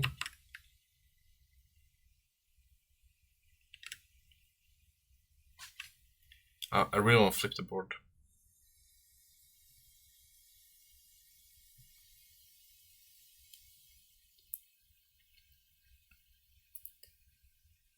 If y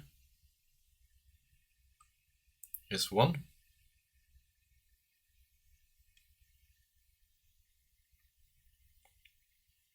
if y is not 1,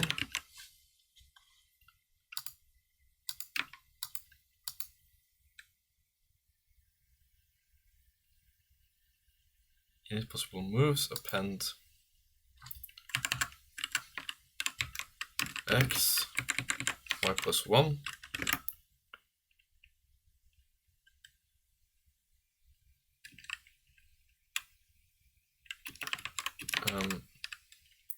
x plus 1, y plus 1, x plus 1, y, x plus 1, y minus 1.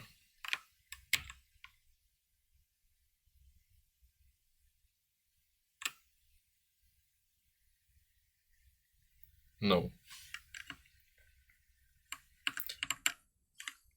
Move up 1. Move up 1. Move to the right.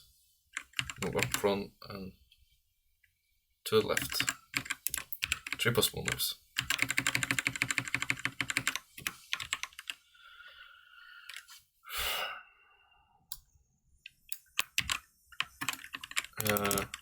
Will this append 3 tuples to my list?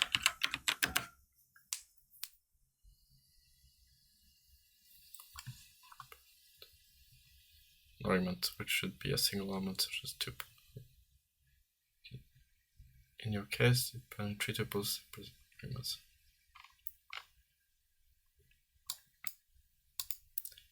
Init possible moves, okay.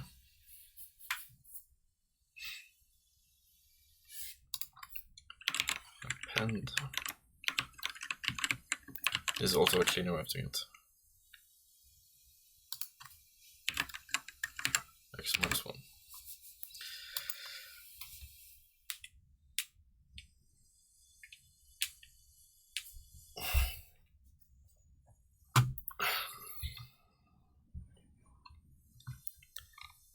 Okay.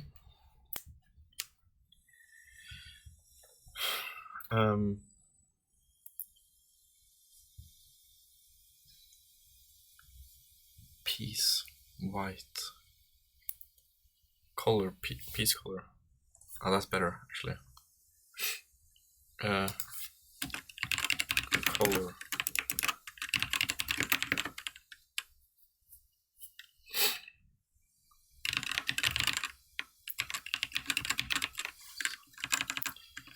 If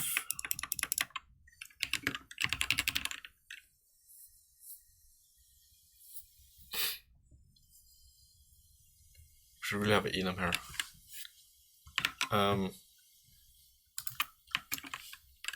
Enum Python. That would be way easier to understand.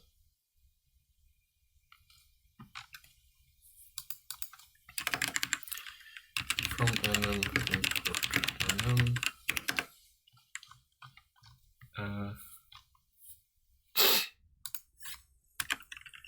class again, then class color, and then white one, black 0.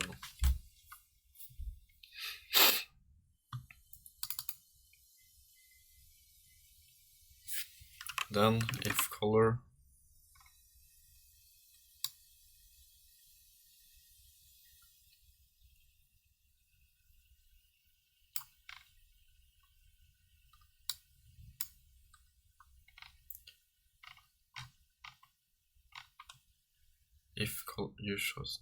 if color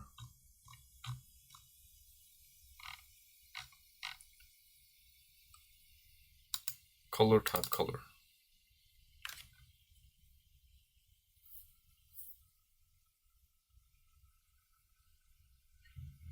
Choose color out red.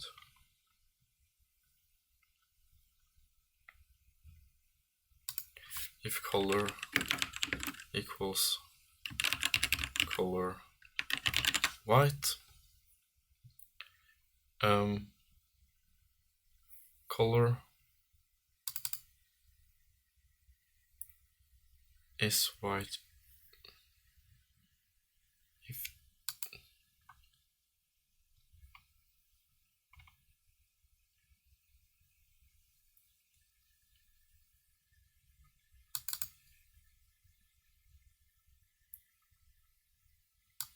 oh, let's skip is white.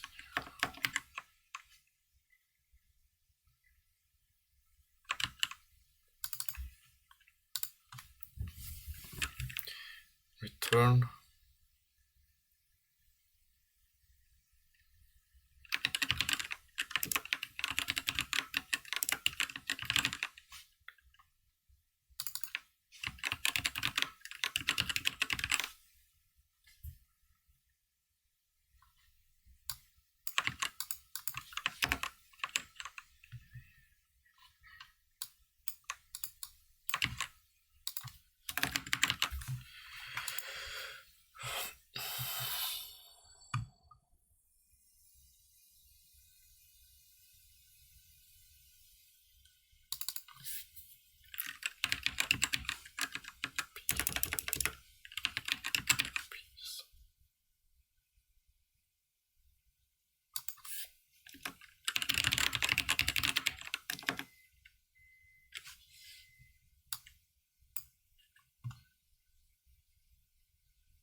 print color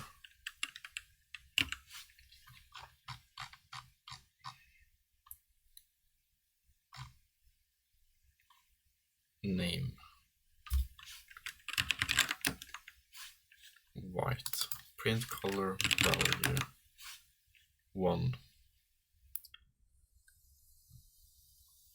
Okay. Get legal moves.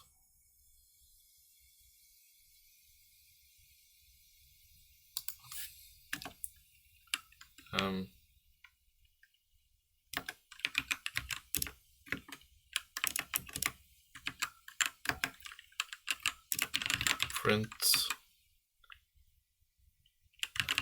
pawn. Color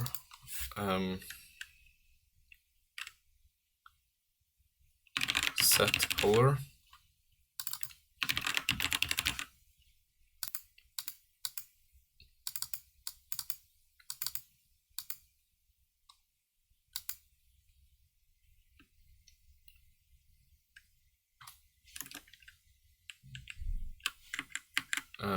init piece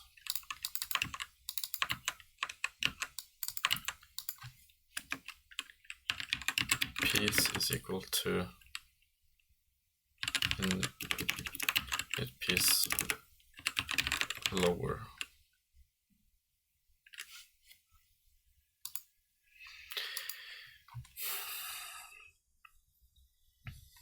If color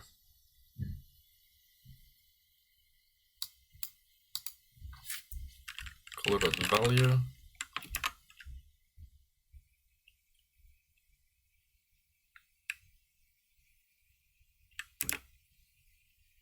if color is equal to color white, print white piece. Let's test this. Get legal moves. Board 1, 2.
Should I do like he did?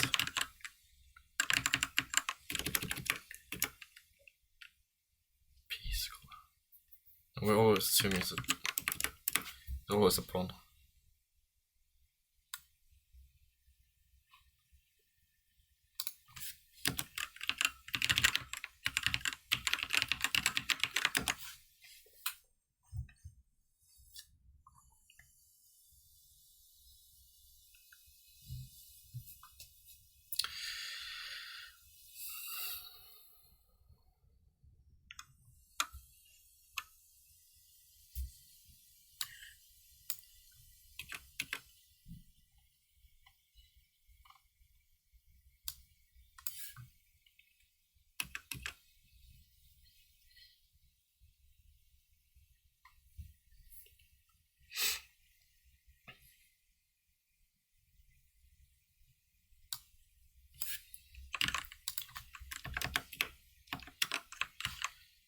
If color black, y does not equal 5.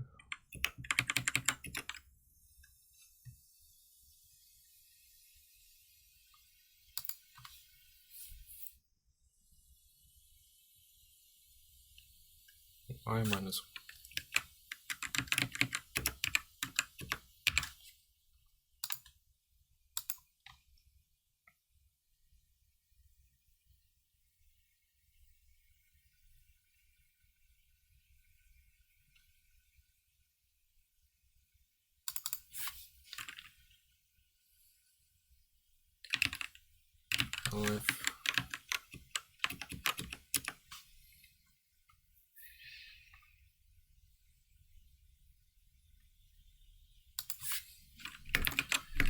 If this is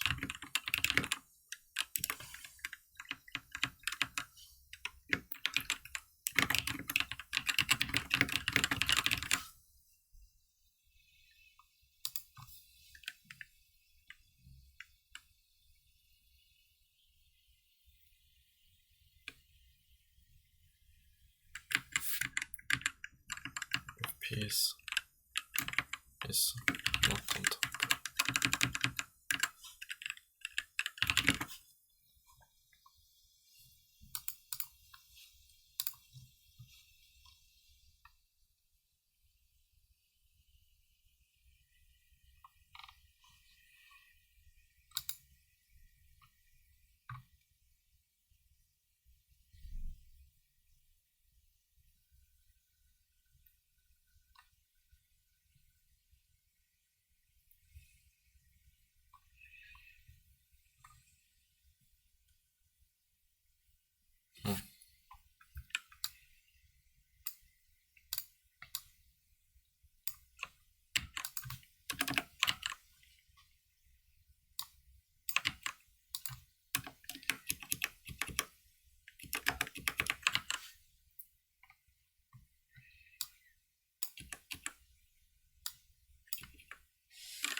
What the fuck?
If color is white, any possible moves.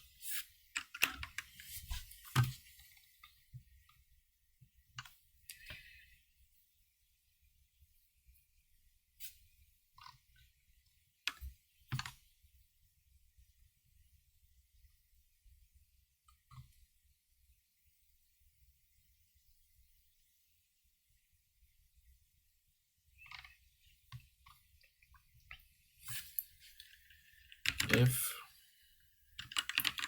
that piece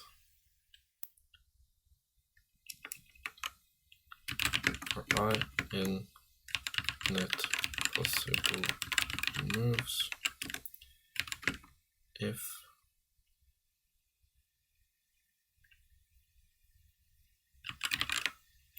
that piece board I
How exam go?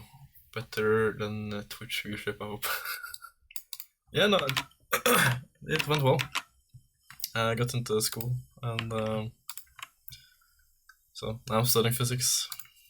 Thanks for help.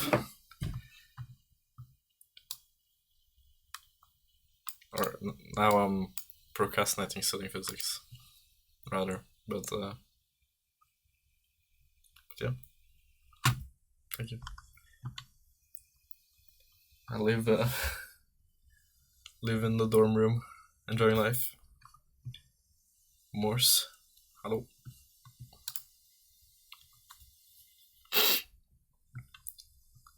Trying to do a.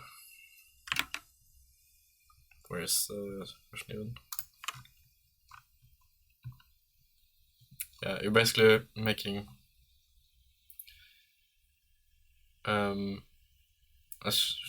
sort of like a chess engine, but only for pawns, checking legal moves for pawns. No problem, I'm still waiting for a 5-euro note from your high school teacher. Yeah, I sent him a message, so any day now, any day.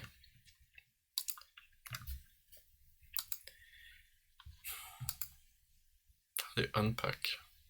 Tuple is not callable. So this will be tuple 0. Does that work? No.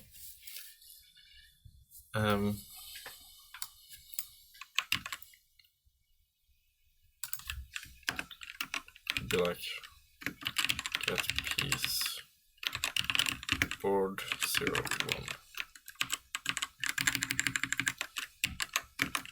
How can I do this?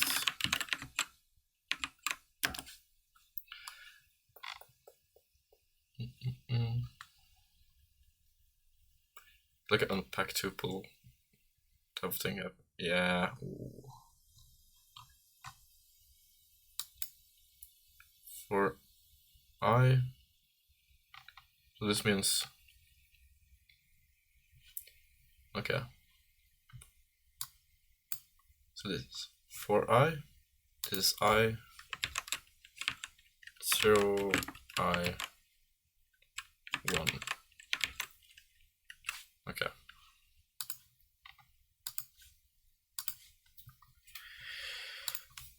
Okay.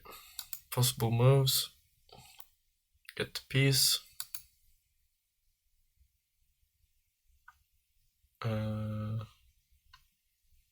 Set color.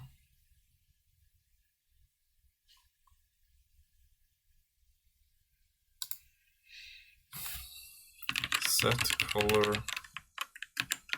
Get piece.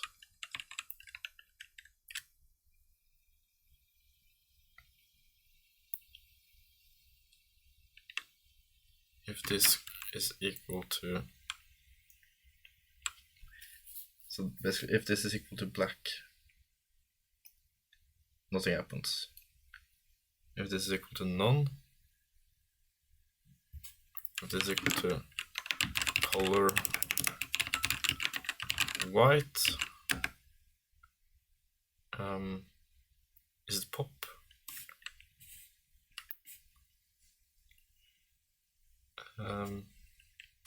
Init.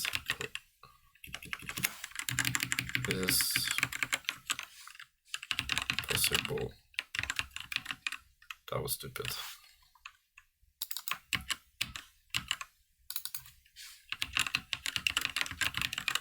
Possible moves.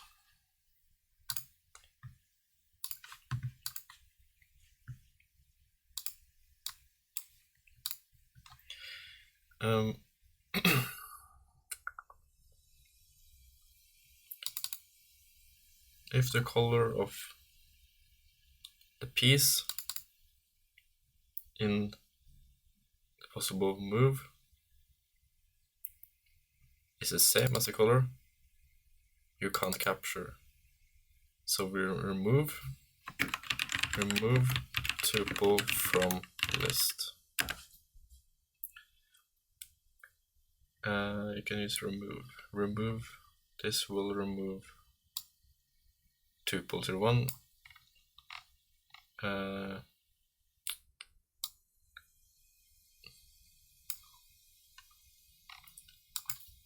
How do I remove the tuple at index I?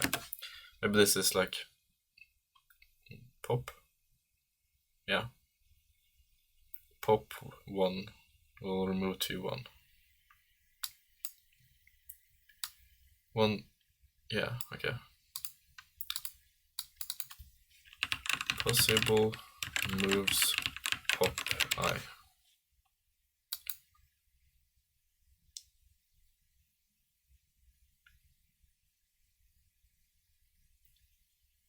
Okay.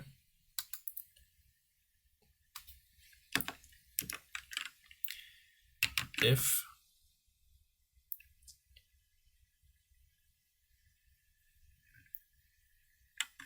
the color is black. Damn. If the color is black but in front, okay, if piece is in front, it can never move.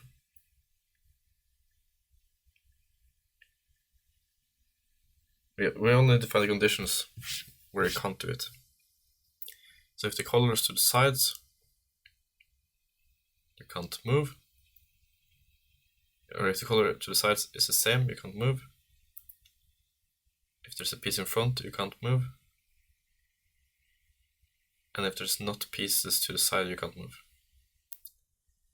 So, okay. If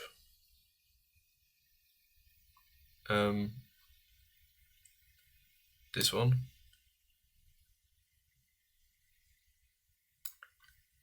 is always a pawn, so if get piece at index and board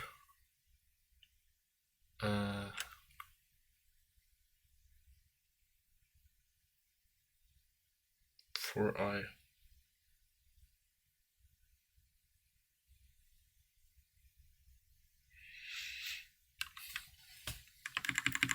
Okay, let's keep this in front.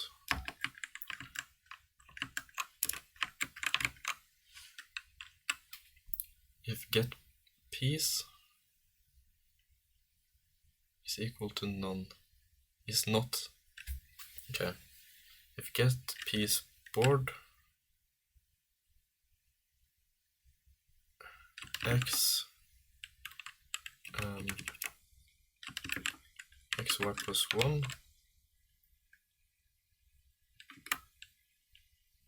does not equal none,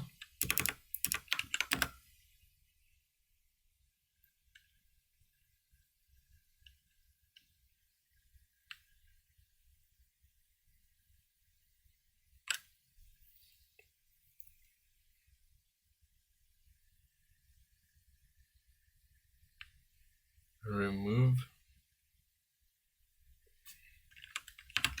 possible moves pop xy plus 1.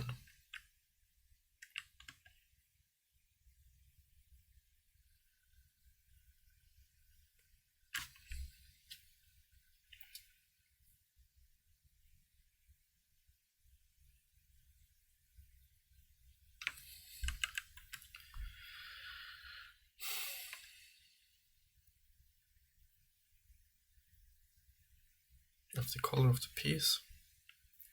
Damn.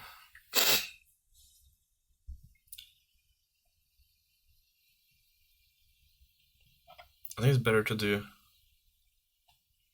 if. Oh, it would have been better to do it another way. It would have been better to, for this square, if get piece is color white, or boom, then there we go. Possible moves.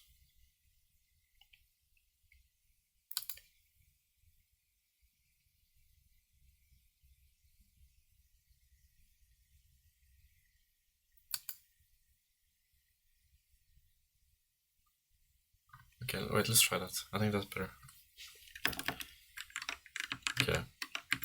what condition needs to be satisfied for the pawn to be able to move one step forward? That will only be satisfied if there's nothing there. So, if get piece board x y plus 1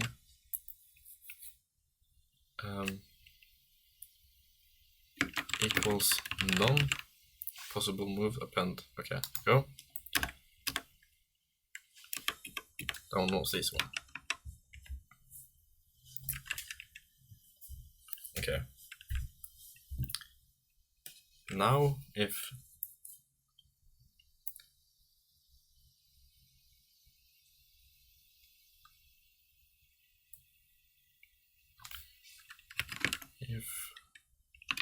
set color get piece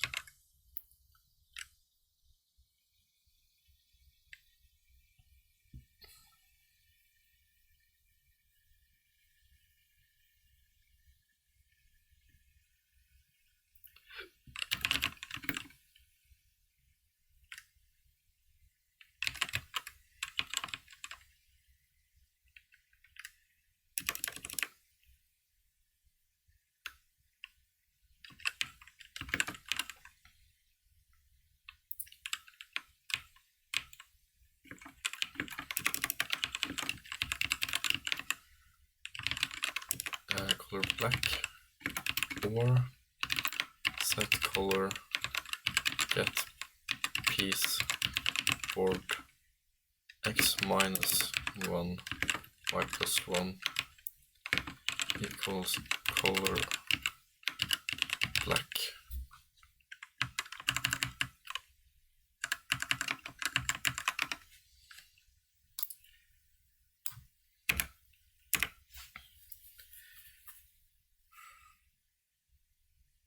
This is it, isn't it? If these squares are black, you can move there.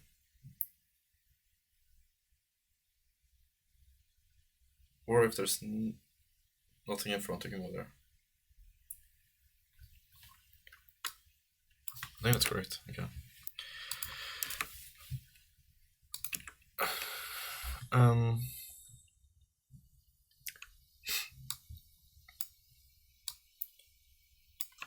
Okay. If piece none, move one down.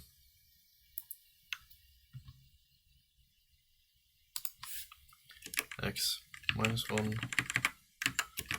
y minus 1, x plus 1, y minus 1, color white,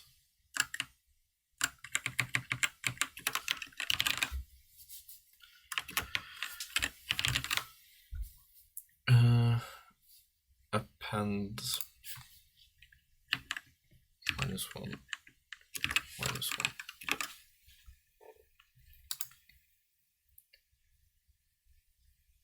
Possible moves.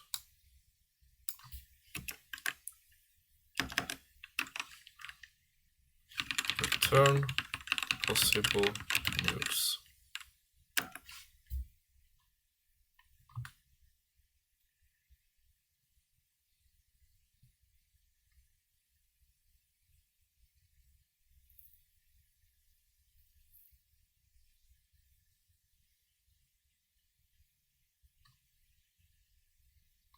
We can use this here instead. If color is white, if boom, if color is black, boom.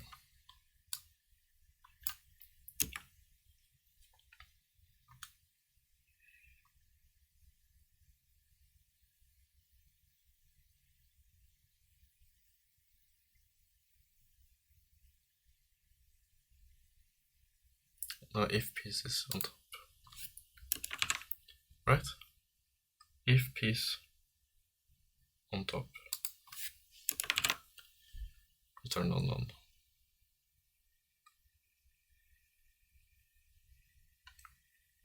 Elephant color is black. Else print something went wrong.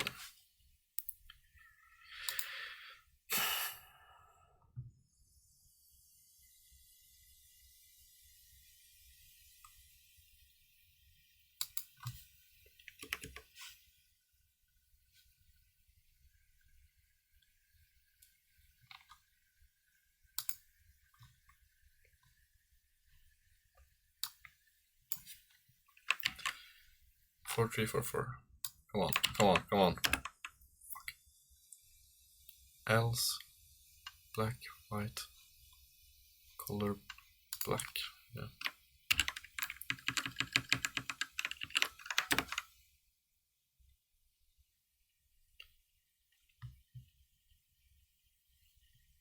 If piece is upper. If piece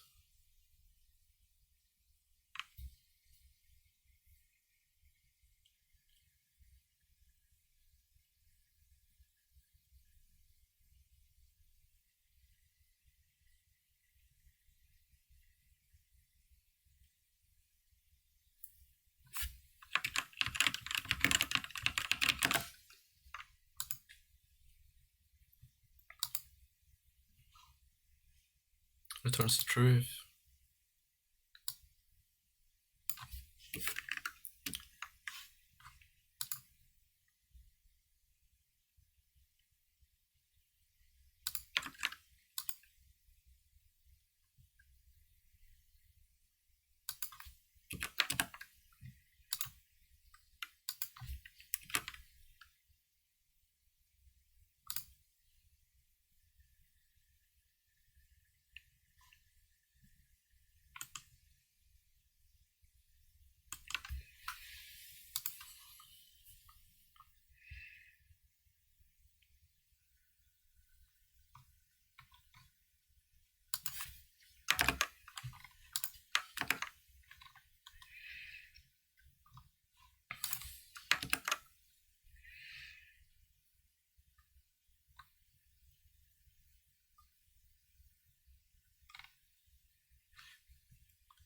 get legal moves 4, 2.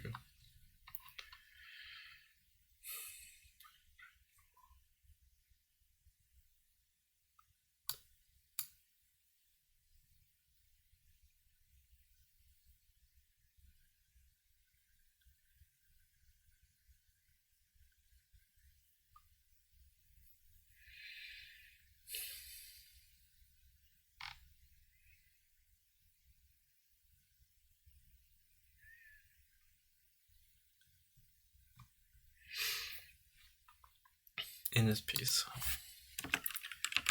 Print init piece. P. Nice. Print color. White.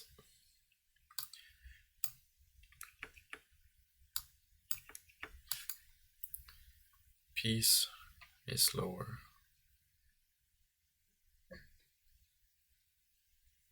Set color. Oh. Set color get piece.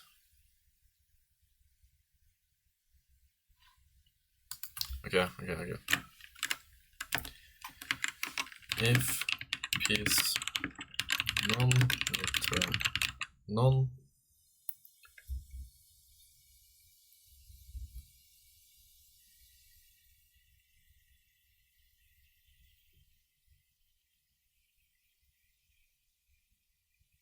Return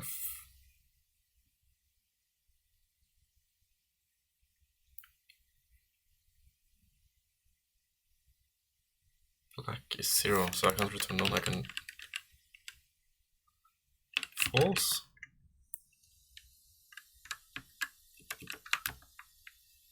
Four, 3,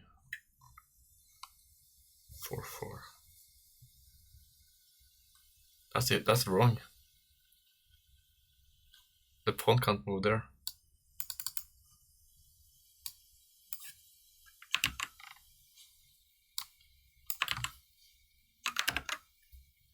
3, 3, 1, 3. Okay, 2. Is it 4? This one can move there or there, which is 2, 3, and 3, 3. Fuck.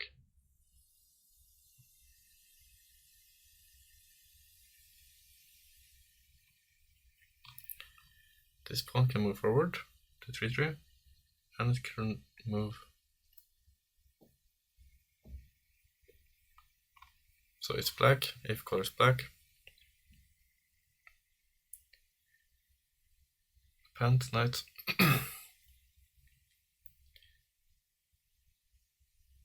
Oh, these are separate, right? Yeah, okay.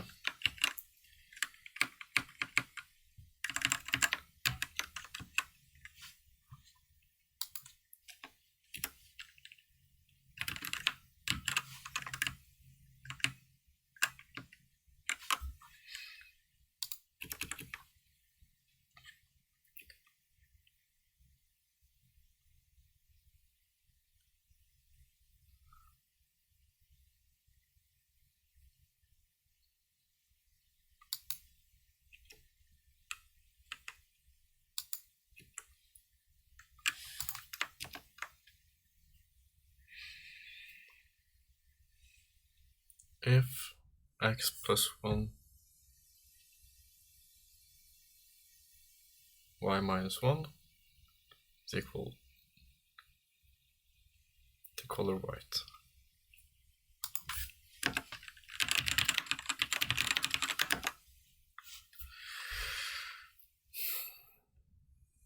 Append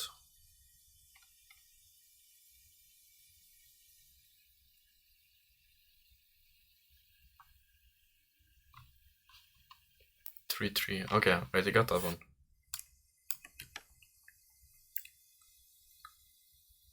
But I should get this one as well.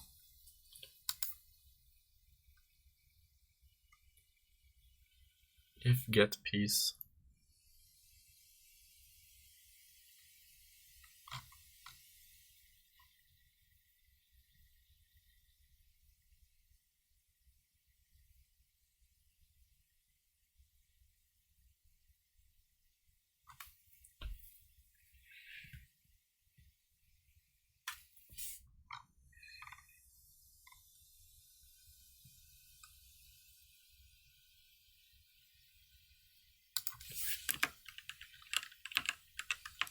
oh yeah, this is minus 1. Okay. There we go. Okay. Also, let's fix it up here as well.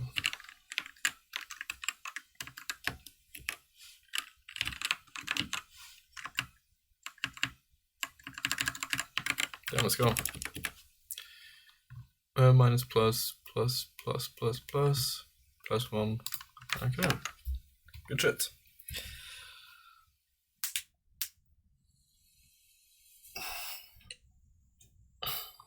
That was not difficult.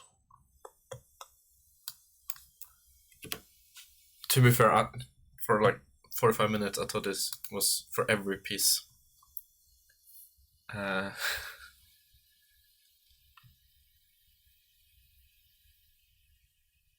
So that would have been worse. A lot worse. Damn, I want to watch this video again. Nice, good shit, good shit. Save.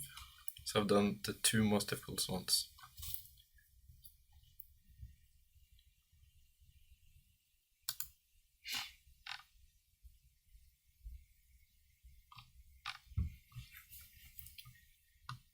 Create a function, ta en setning for å bruke og generere en tilfeldig nøkkel. Setningen, og så den kryptert.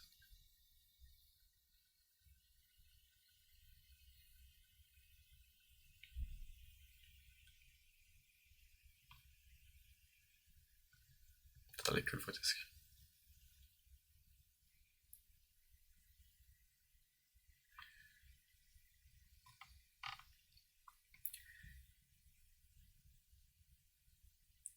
Hexify word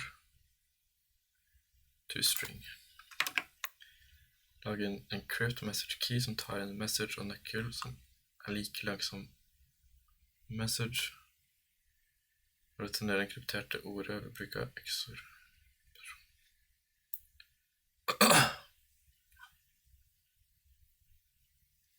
Du må gjøre om strengen message og key til message.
Append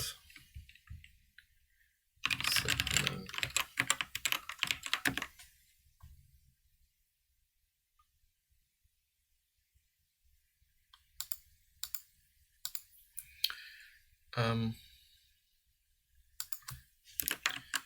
Wait, well, it's like dot, isn't it join? Like this maybe? No. Wait, no, it's boom boom join out. There we go. Okay.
Ass.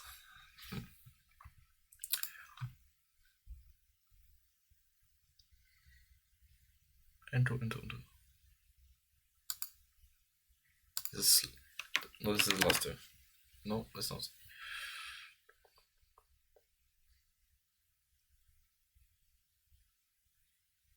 This is the last two. There we go. Ananasi.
This might actually convert it to an array.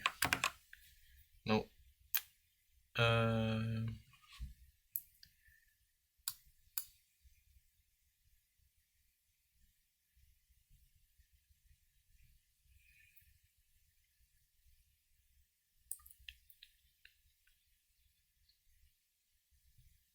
This takes the 7 elements and slides. They're just the same.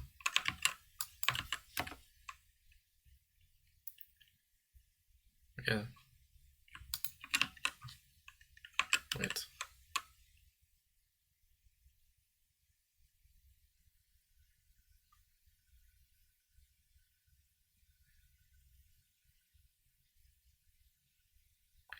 Oh, this is item assignment, okay. So this, I don't know what this is. Cake.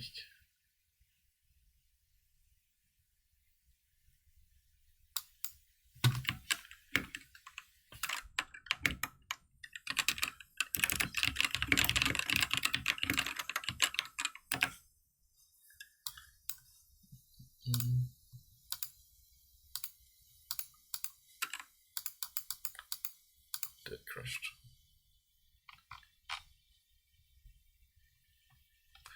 This lasting operation in the string.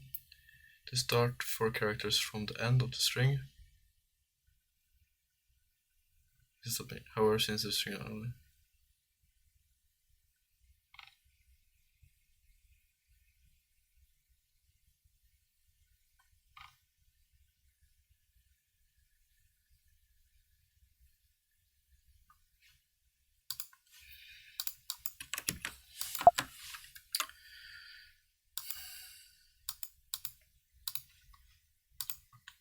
Please don't delete.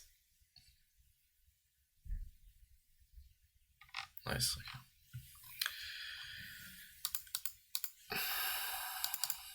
Kunstnet 2.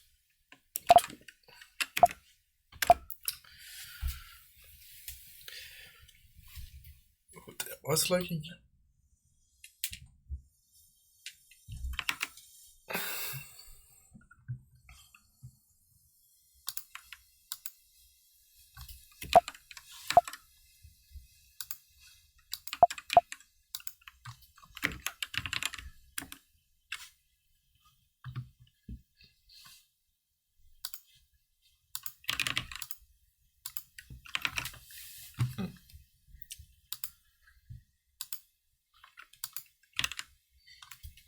syntax here.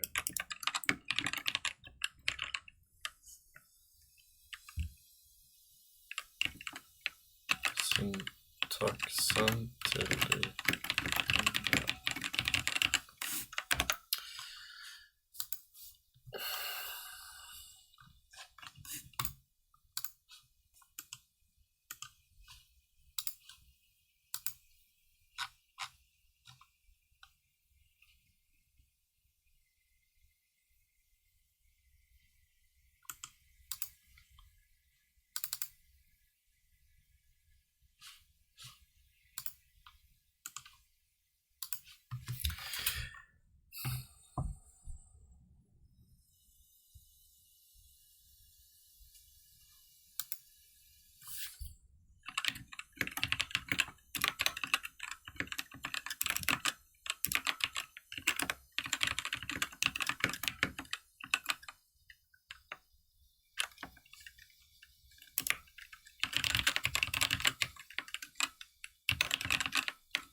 not a space.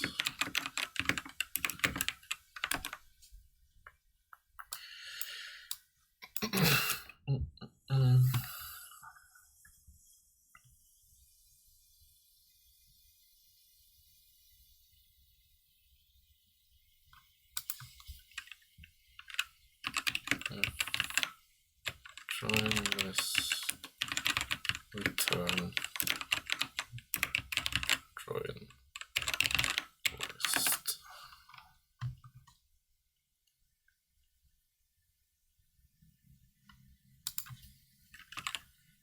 Def print first list, I in list, print I 0.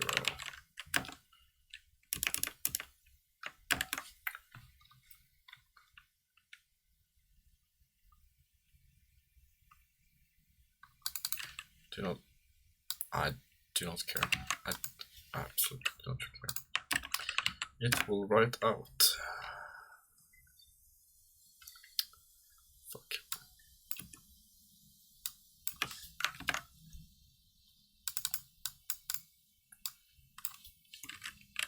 Bob.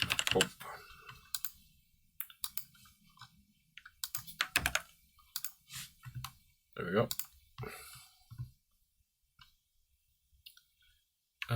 Save. Downloading this one.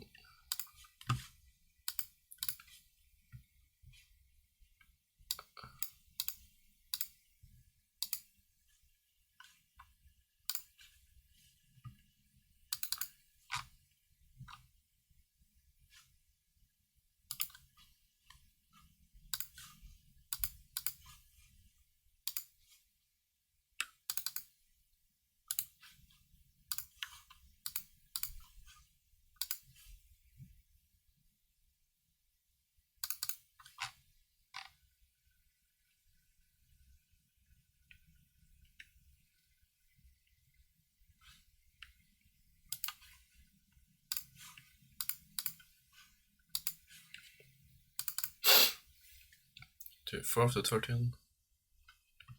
Also, isn't it insane?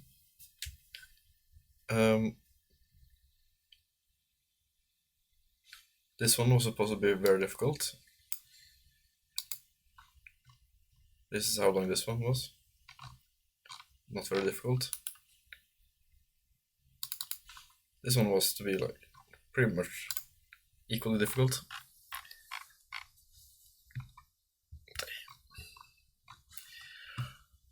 Okay, anyways.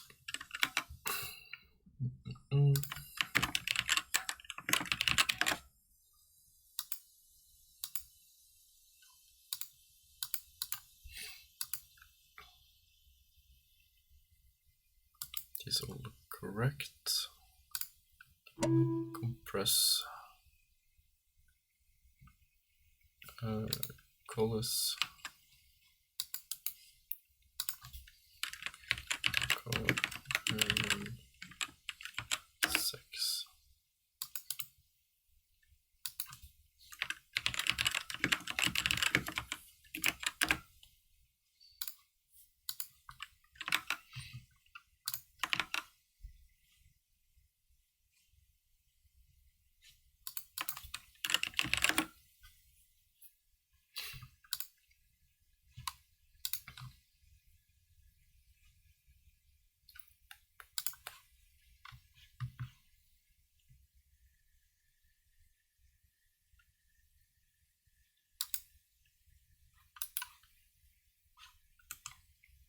Is everyone correct?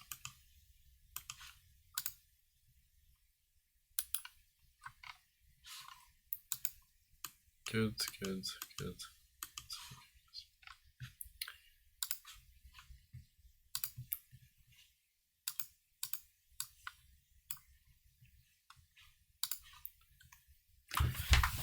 Good shit.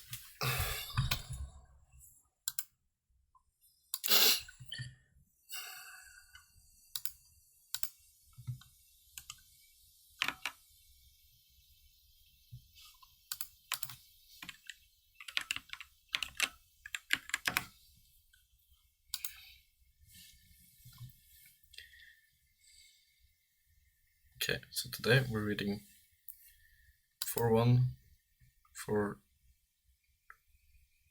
4-3, 4-4, and 4-8.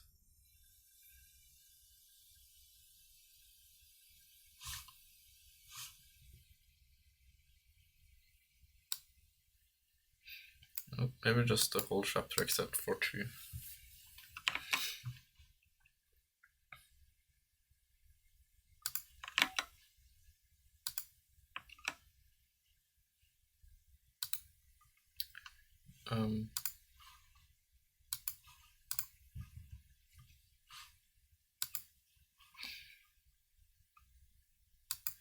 General vector spaces.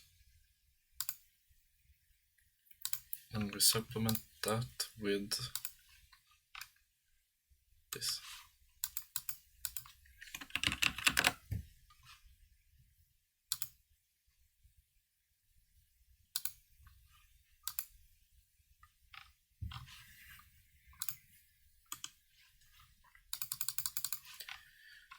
For 1, for 2, for 2, for 3, for 8, for 8.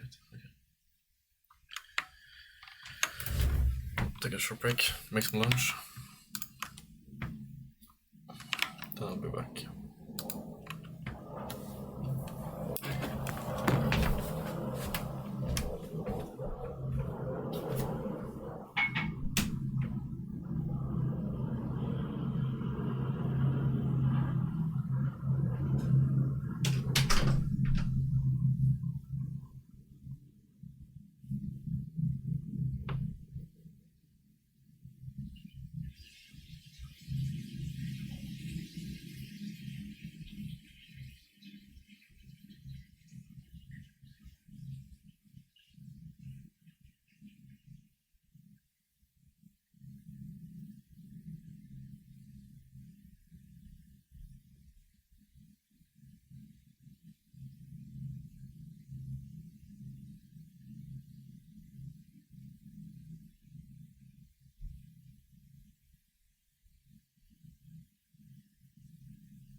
than just the first 4.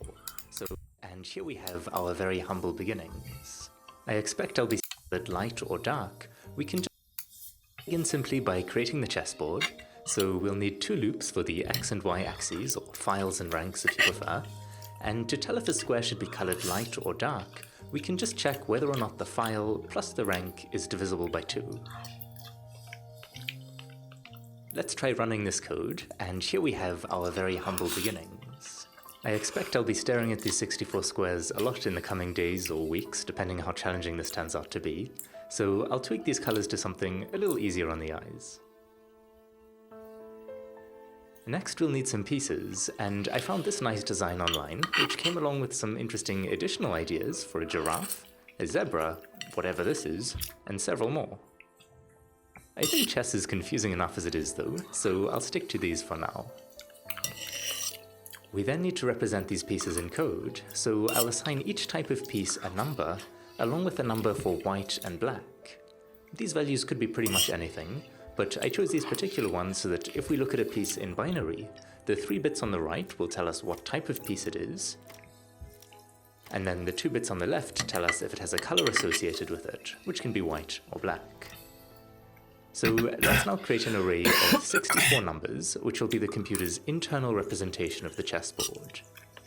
These are all 0 by default, but we could place, for example, on square 0, a white bishop, and on square 63, a black queen, and whatever else we want. That's so cool.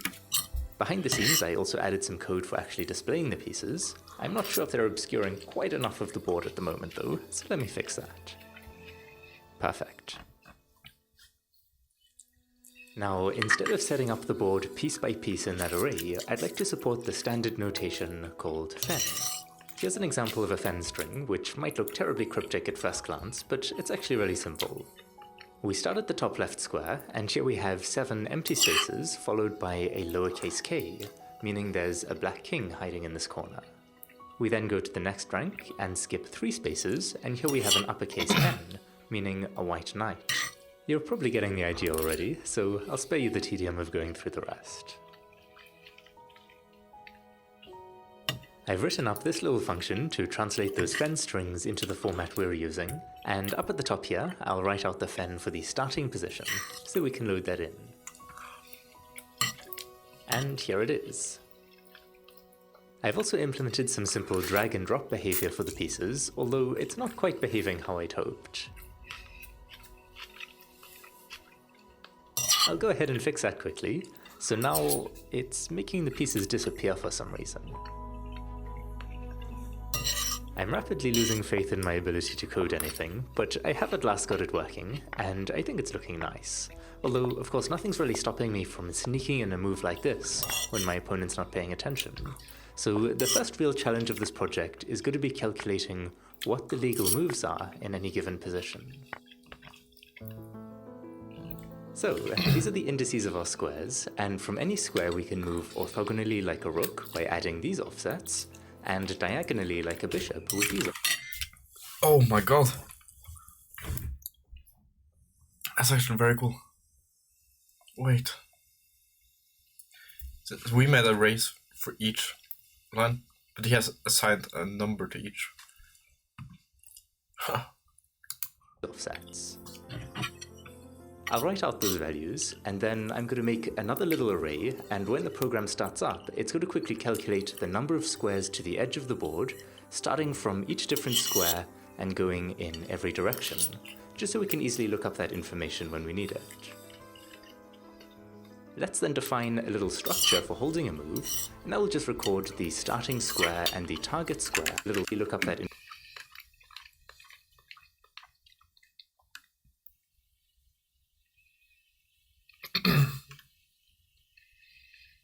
information when we need it.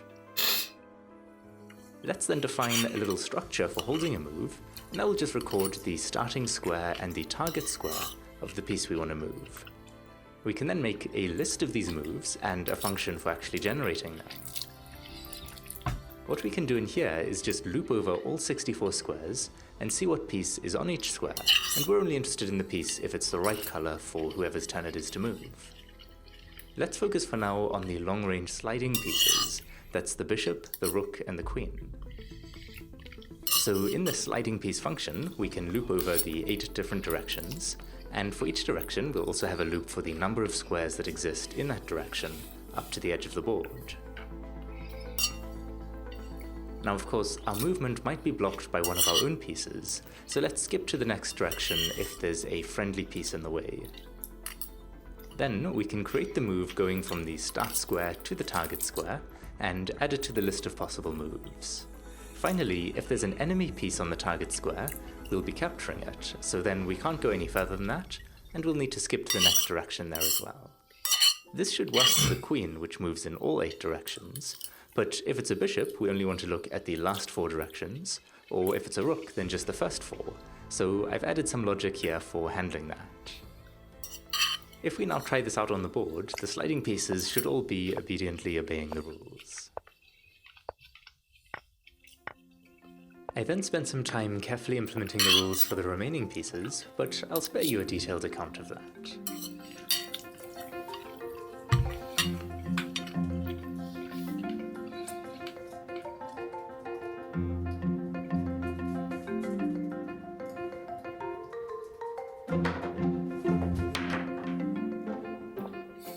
So at long last, the knights are free to leap about, we can push the pawns, and I've even got the hottest new moves from the 15th century like double pawn pushes and en passant. Pawns can also become queens, or knights, bishops and rooks if they prefer, and we can castle the kings. The only thing not yet implemented, and it's kind of important, is the concept of check. Right now, if the king is under attack, you can just ignore it, so the moves at the moment are what's called pseudo-legal. The easiest way I can think of for fixing this is a little gross,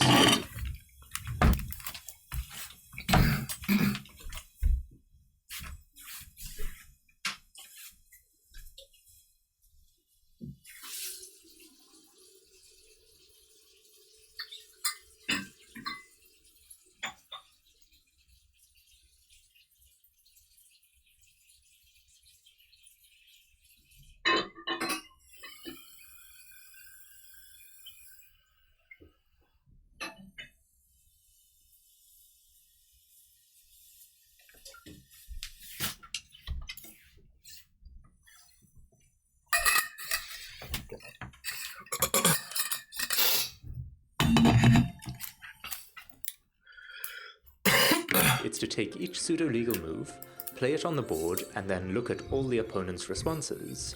If any of those responses is a capture of our king, we know that our last move must have been illegal, and in that way we can filter through just the legal moves.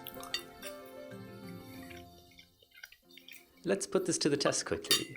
So here, for example, if I try move one of black's pawns, we can see it has no legal moves. If I select the knight though, we can either block the check or capture the queen. So now that we have legal moves, let's create our first adversary, one who plays moves completely at random. Round 1, fight!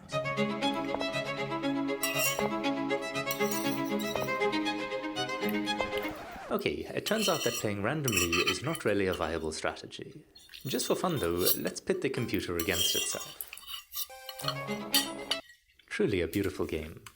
Now, I'd like to get the computer playing a lot better than random, of course, so experienced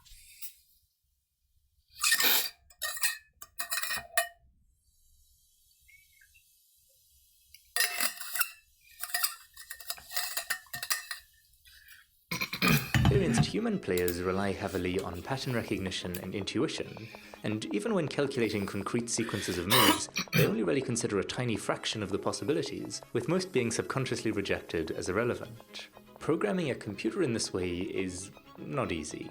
Instead, we want to play to the computer's strengths by crunching millions of possible outcomes. To do that though, move generation needs to be pretty speedy, and mine is the exact opposite of that. So much time rolled by as I mashed away at the keyboard, trying out different ideas and of course fixing the seemingly endless supply of bugs I created along the way, as I tried to speed up the move generation so that my computer would be able to look further into the future. One of the things I did was take this old code for filtering out illegal moves and throw it away. Instead, I'm now keeping track of all the squares that the opponent attacks, so we can easily detect if the king is in check, in which case it either needs to move to a safe square, or some other piece needs to move to one of these orange squares to resolve the check. Of course, this knight, for example, could block the check, except that would reveal another attack on the king from this bishop. So I also calculate these lines for limiting the movement of pinned pieces. Along with some other optimizations like keeping track of where all the pieces are instead of having to loop over the entire board to find them, I was able to speed things up a decent amount.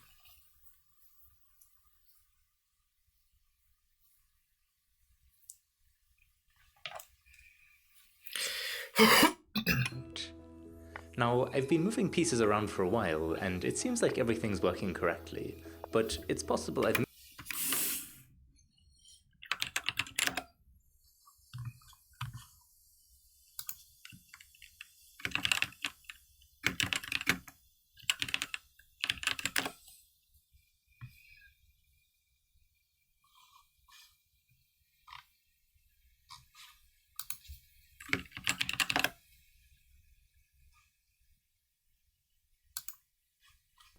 Hello and welcome to part 1 and win the game.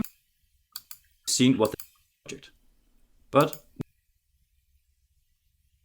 we need another project for the user interface.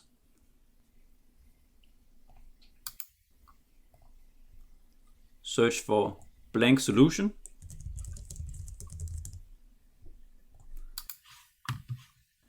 At least to begin with, we will develop the game to be played by 2 human players on the same computer.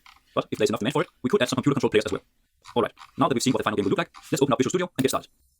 From here, select Create a new project, search for Blank Solution, and choose this template. If it doesn't show up, then try changing the language filter to all languages. Okay, now click Next, and give your solution a name. I'll call mine Chess. I chose an empty solution because we'll use 2 different projects for this game. First, let's add a class library to our solution. To do that, right-click on your solution in the Solution Explorer, go to Add, and then New Project. Here, we'll pick the C# class library project template. Let's call it Chess Logic. For the target framework, I'll be using .NET 6.0. A newer version should also work just fine. An older version, however, may not support all the features I'll be using. We will write all the rules of chess, including how the pieces move, inside this Chess Logic project. But we need another project for the user interface. This time, we'll pick a template called WPF Application. Call it Chess UI, and then preferably choose .NET 6.0 or any newer version. The Chess UI project will contain the user interface for our game. It is responsible for showing the game on the screen and handling user input from the players.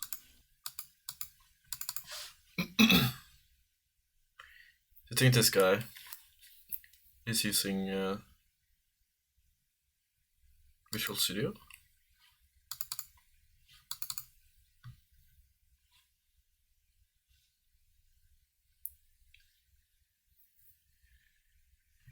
What program is that?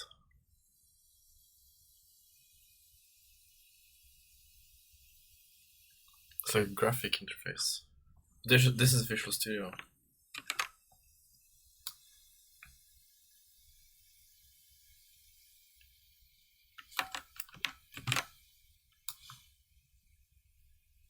If ChatGPT can catch this, I'm amazed.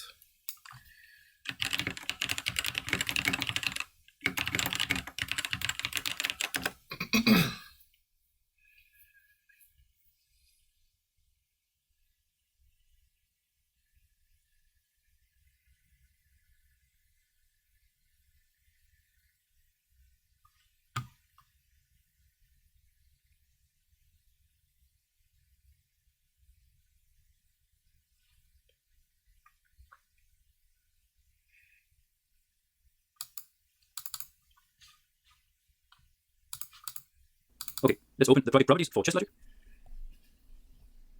And look under Build. Here, you may find a setting called Nullable. This feature is supposed to help you avoid null reference exceptions, but we won't use it. So go ahead and disable it. Chess UI, the starter project. Click on Chess UI, and hit OK. Select all the assets. Then drag and drop them into the assets folder in Visual Studio. Assets inside the game's final executable. Alright, let's make sure that the assets have been imported correctly. If it isn't open already, go ahead and open main window.sample. I'll just change the layout here, and then we'll set the window's width and height to 600. We also want the window to use our icon. And we'll set the main grid's background to our board asset.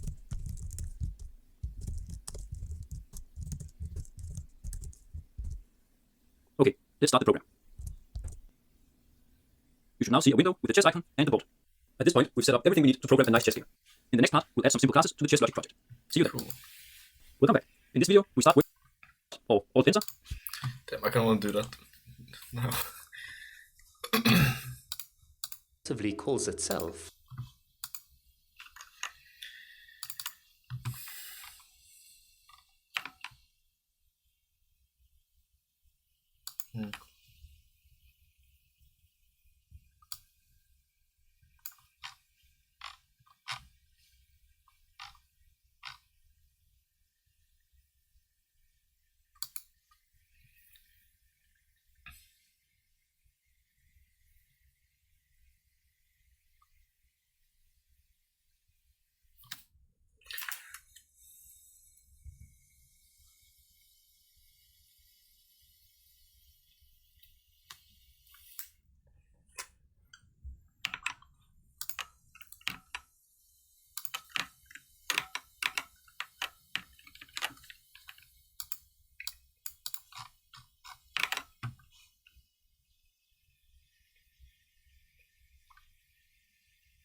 Recall that we began our study of vectors by viewing them as directed line segments, arrows. We then extended this idea by introducing rectangular coordinate systems, and that enabled us to view vectors as ordered pairs and ordered triples of real numbers. As we developed properties of these vectors, we noticed patterns in various formulas that enabled us to extend the notion of a vector to an n-tuple of real numbers. Although n-tuples took us outside the realm of our visual experience, it gave us a valuable tool for understanding and studying systems of linear equations.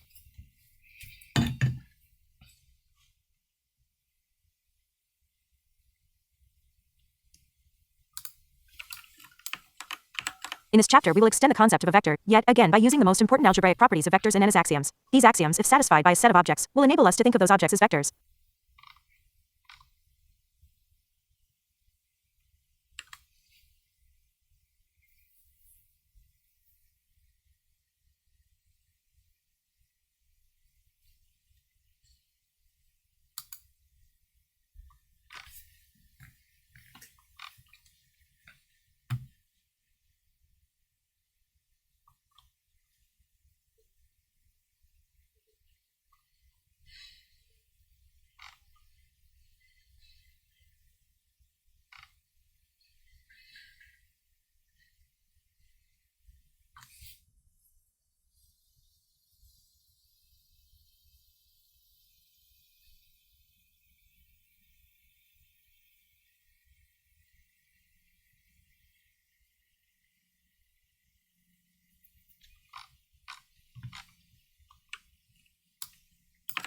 Observe that the definition of a vector space does not specify the nature of the vectors, or the operations. Any kind of object can be a vector, and the operations of addition and scalar multiplication need not have any relationship to those on n. The only requirement is that the 10 vector space axioms be satisfied. In the examples that follow, we will use 4 basic steps to show that a set with 2 operations is a vector space.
I'm done.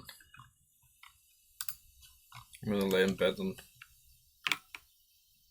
stare out till I'm motivated. Then I'm gonna continue.